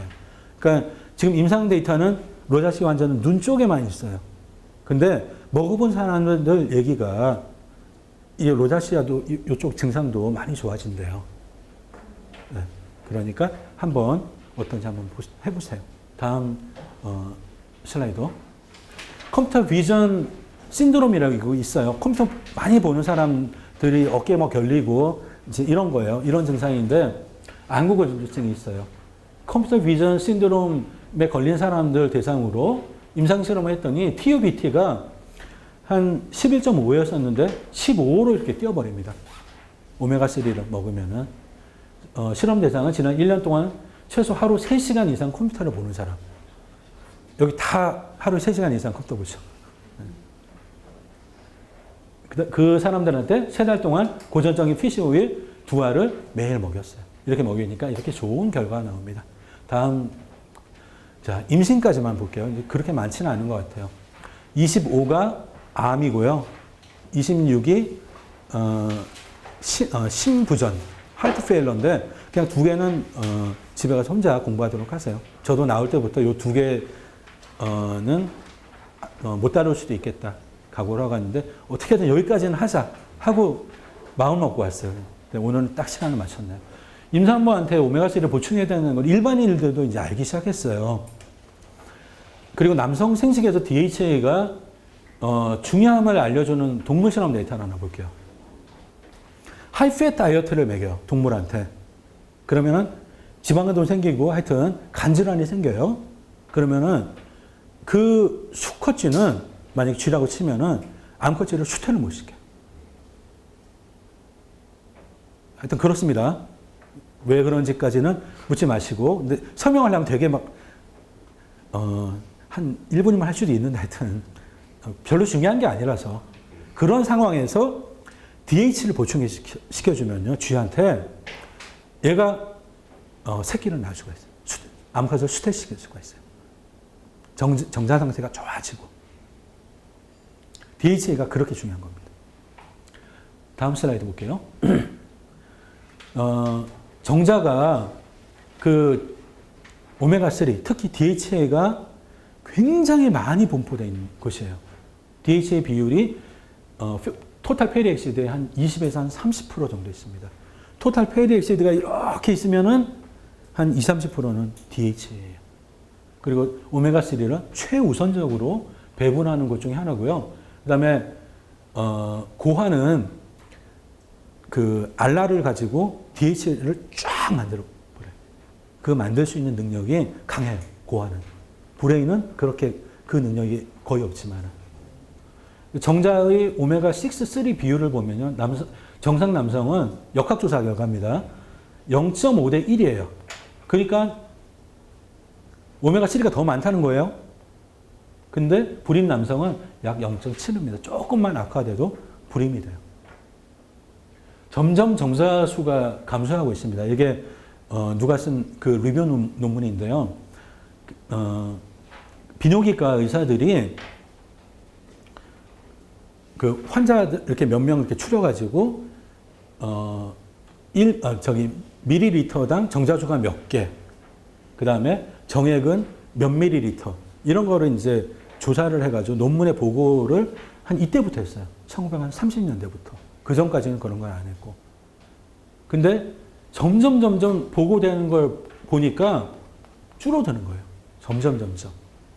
지금은 옛날에는 밀리리터당 1000만 마리밖에 안 되나?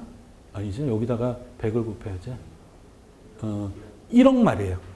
이때는 밀리리터당 1억 마리가 있었는데 지금은 어느 정도냐면 한 7천만 마리? 이렇게 된 겁니다. 보통 한 1000만 마리, 2000만 마리 이 정도 있으면 이 정도밖에 없으면은 아기를 못 낳아요. 그러니까 그 와이프를 수태를 못 시킬 확률이 되게 높아요.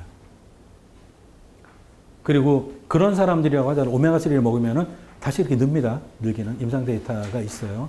지금 문제가 뭐냐면은 점점 정자 숫자가 적게 지금 남자들이 만들고 있어요. 그리고 정액의 양도 적어져요. 그래서 정액의 양하고 이거 숫자를 곱하면 토탈 그 정자수가 나올 텐데 지금 어떻게 생각하고 있냐면은 이때보다 이때랑 비교했을 때 이때 지금 한번 사정했을 때 나오는 정자수가 반으로 줄었다고 지금 생각하고 있어요. 그 추세는 계속되고 있고 여러 가지 이유가 있겠지만 그 중에 하나는 분명히 오메가3 문제입니다. 왜냐하면 오메가3를 보충해주면 정자 숫자가 다시 늘기 때문에 그래요. 임상 데이터를 한번 볼게요. 다음 슬라이드. 됐어요. 여기. 보면은 오메가3를 얼만큼 먹였냐면요. 1800mg 이렇게 먹였어요. 32주 동안. 좀 오래 먹였죠. 근데 가짜약을 먹은 그룹은 이렇게 됐어요. 이게 정상적인 모양을 가진 정자가 몇 %냐고요. 그 다음에 움직이는 정자가 몇 %냐예요. 보면은 거의 한 2배 정도 되는 거죠. 네, 오메가3를 먹이면은. 이게 정상인 정자가, 모양이 정상인 정자가 한 2배 정도 또 이렇게 늘어요. 이 정도로 오메가3가 효과가 좋습니다. 여기 밀리리터당 이게 스펌 카운트, 이건 토탈 정자 숫자거든요. 움직이는 놈 하여튼 못 움직이는 놈 다 합쳐서 토탈 하면은 한 2배 정도 차이 나죠. 오메가3를 먹은 그룹하고 오메가3를 안 먹은 그룹하고. 그래서 정자 숫자가 지금 계속해서 감소하고 있는데, 가장 큰 이유는 오메가3 문제라고 지금 생각하고 있는 겁니다. 다음 슬라이드 볼게요. 오메가3는 조산나를 예방해요.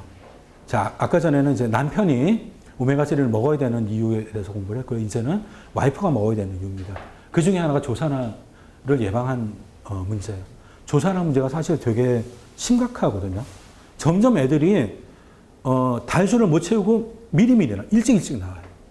그리고 일찍 나온 애들이 건강 상태가 좋으냐? 그게 아니고 이게 일찍 태어나면 태어날수록 건강 상태가 안 좋잖아요. 그래서 문제거든요.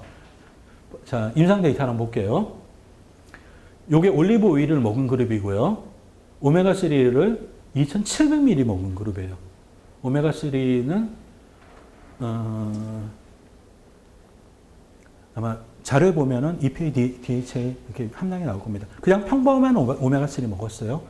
이렇게 먹으면은 이게 2주 차이 나요. 이렇게. 요거는 생선을 거의 먹지 않은 사람들 모아가지고 임상 실험한 거예요. 이 연결고리를 찾아보면은 PGE2하고 PGF2 알파 이 혈중 농도가 높아지면은 이게 이제 수축을 해가지고 아기가 나오는 거예요. 근데 오메가3를 먹으면 이게 급격하게 안 오고 서서히 이렇게 올라오겠죠. 그래서 출산일을 지연시키는 겁니다. 오메가3가 부족하면은 아기가 빨리 나오는 거예요. 다음 슬라이드 볼게요. 아까 전에 그 차이가 2주 정도 나왔잖아요. 그게 엄청난 차이예요. 2주 정도 이렇게 늘릴 수 있다는 게.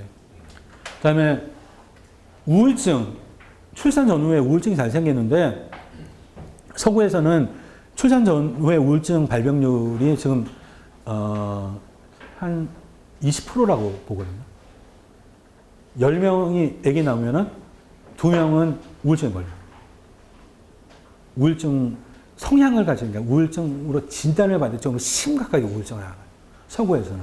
우리나라는 뭐 한 10%에서 한 15% 정도 잡으면 될 거고.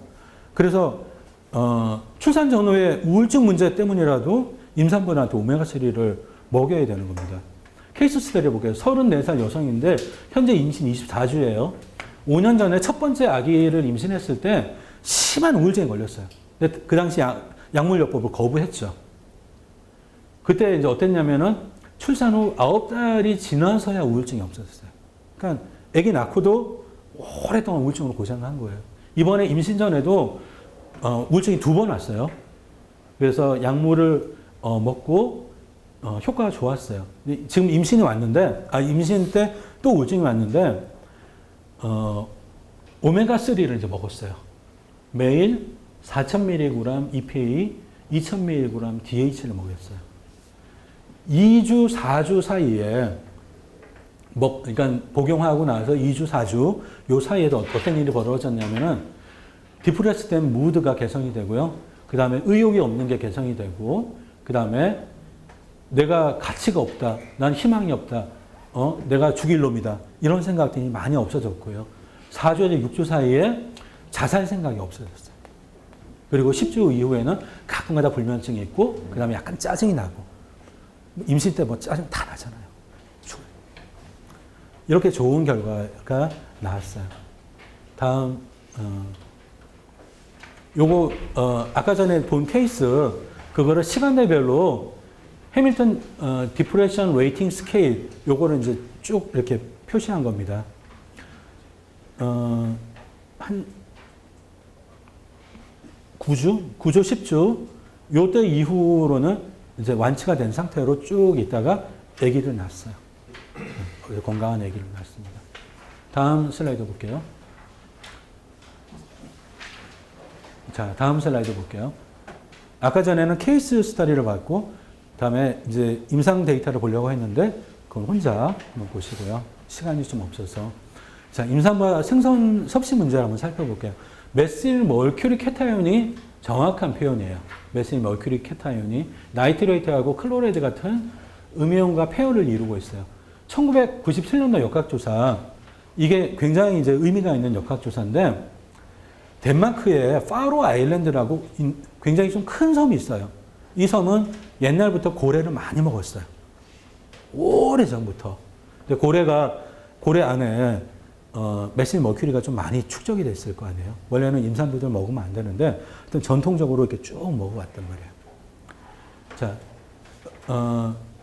이 섬에서 태어난 1022명의 신생아한테 콜드브루, 제대열을 뽑아가지고 이 제대열에서 메실 머큐리 농도를 측정하고요. 7살 때 브레인 디벨롭먼트 정도를 측정했어요.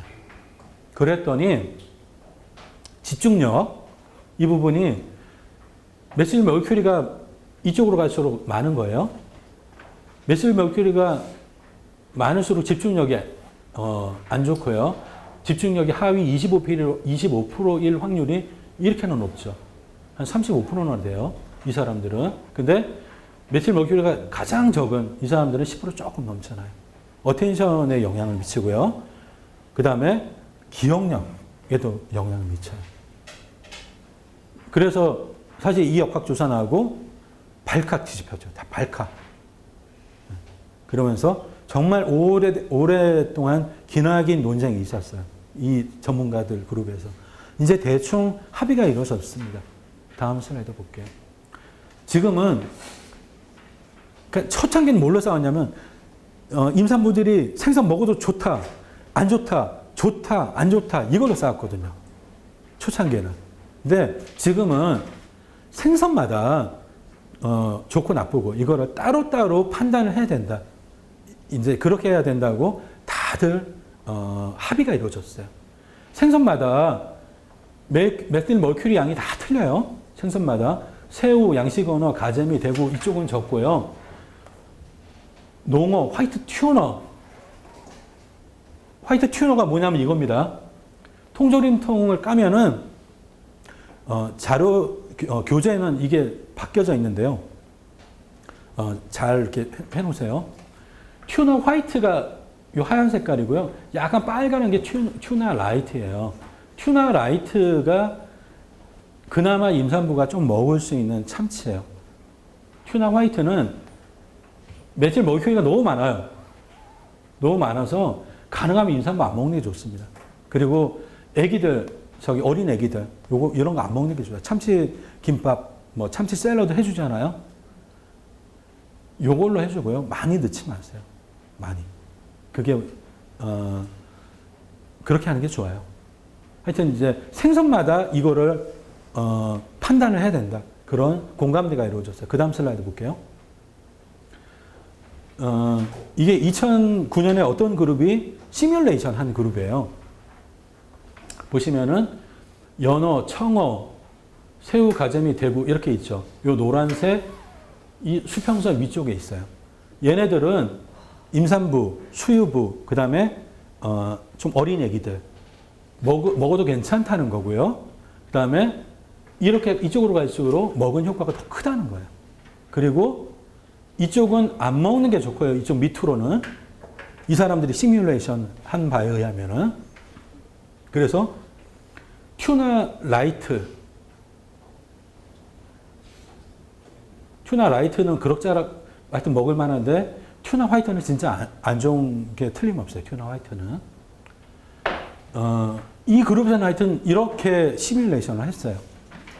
근데 FDA에서는 어떻게 시뮬레이션을 했냐면은 이 그래프가 이쪽으로 이동한 형태로 그래서 이렇게 시뮬레이션을 했어요. 그래서 이 생선들이 다 안전한 거예요. 이 생선들이. 그리고 튜나 화이트는 좀 FDA도 미안했는지 섭취량을 제한을 하라고. 튜나 화이트는. 그래서 몇 g이라고 이렇게 써져 있어요. 거기 보면은. 네, 하여튼 FDA나 하여튼 여러 다른 그룹에서 이런 시뮬레이션을 하는데요. FDA는 굉장히 좀 긍정적인 마인드로 시뮬레이션을 했다고 생각을 하는 게 맞아요. 왜냐하면은 정부잖아요. 그리고 이게 발표를 했을 때 사회적으로 미치는 파장 같은 거 고려해가지고 좀 파장이 덜 크게 이렇게 발표를 하고 싶다고요. 그러면은 시뮬레이션 할 때 그런 게 좀 들어가요. 그래서 FDA는 좀 긍정적으로 시뮬레이션을 했다는 평가예요. 이렇게 정말 학자적 양심을 가지고 아무 거리낌 없이 시뮬레이션 하는 사람도 있고 FDA처럼 이렇게 눈치 보면서 하는 그룹도 있고 하여튼 핵심은 뭐냐면은 생선마다 이거를 다 평가를 해야 된다는 거고요. 그 다음에 연어, 청어, 새우, 가재미, 대구 이쪽은 논란의 여지 없이 좋고 그 다음에 얘네들은 잘 모르겠고 근데 FDA의 권고에 의하면은 얘네들까지는 괜찮고 얘는 조금 줄이는 게 좋고 이제 하여튼 이렇습니다. 다음 슬라이드 볼게요. 자, 여기까지 강의를 마칠게요. 수고하셨습니다. 자, 바쁜 사람은 가시고요. 그 다음에 질문이 있으신 분들은 네. 보여주신 자료를 보면 네. 아마시유나 이제 그 간유를 이렇게 쓰는 케이스들 이렇게 많이 나왔었잖아요. 네, 네. 선생님 보실 때는 꼭 그 성분의 제품을 이렇게 쓰는 게 좋은 케이스들이 있나요? 임상적으로? 그러니까 아마씨유가 특별히 더 좋은 점 혹은 대구 간유가 특별히 더 좋은 점 대구 간유는 비타민 D하고 그다음에 비타민 A가 더 들어있으니까 오메가3하고는 좀 틀린 제품군이죠. 얘네들은 복합제예요. 네. 그래서 뭐 어떻게 단순히 비교할 수는 없고 뭐 어떤 케이스에는 이런 거를 좀 더 쓰는 게 더 낫겠다 그런 케이스. 대구 간유 가능하면 안 먹는 게 좋죠. 와일드 PCV 같은 아마시오 포함해서 아마씨유는 먹으려면 많이 먹고 네, 여자들한테만 먹이고 보통의 이제 오메가3, 뭐 DHA, EPA 이 체제로 다 커버를 할 수 있는데 예전에 임상적으로 이런 것들이 이루어졌다 뿐이지. 그렇죠. 네, 그런 것 뿐입니다. 네.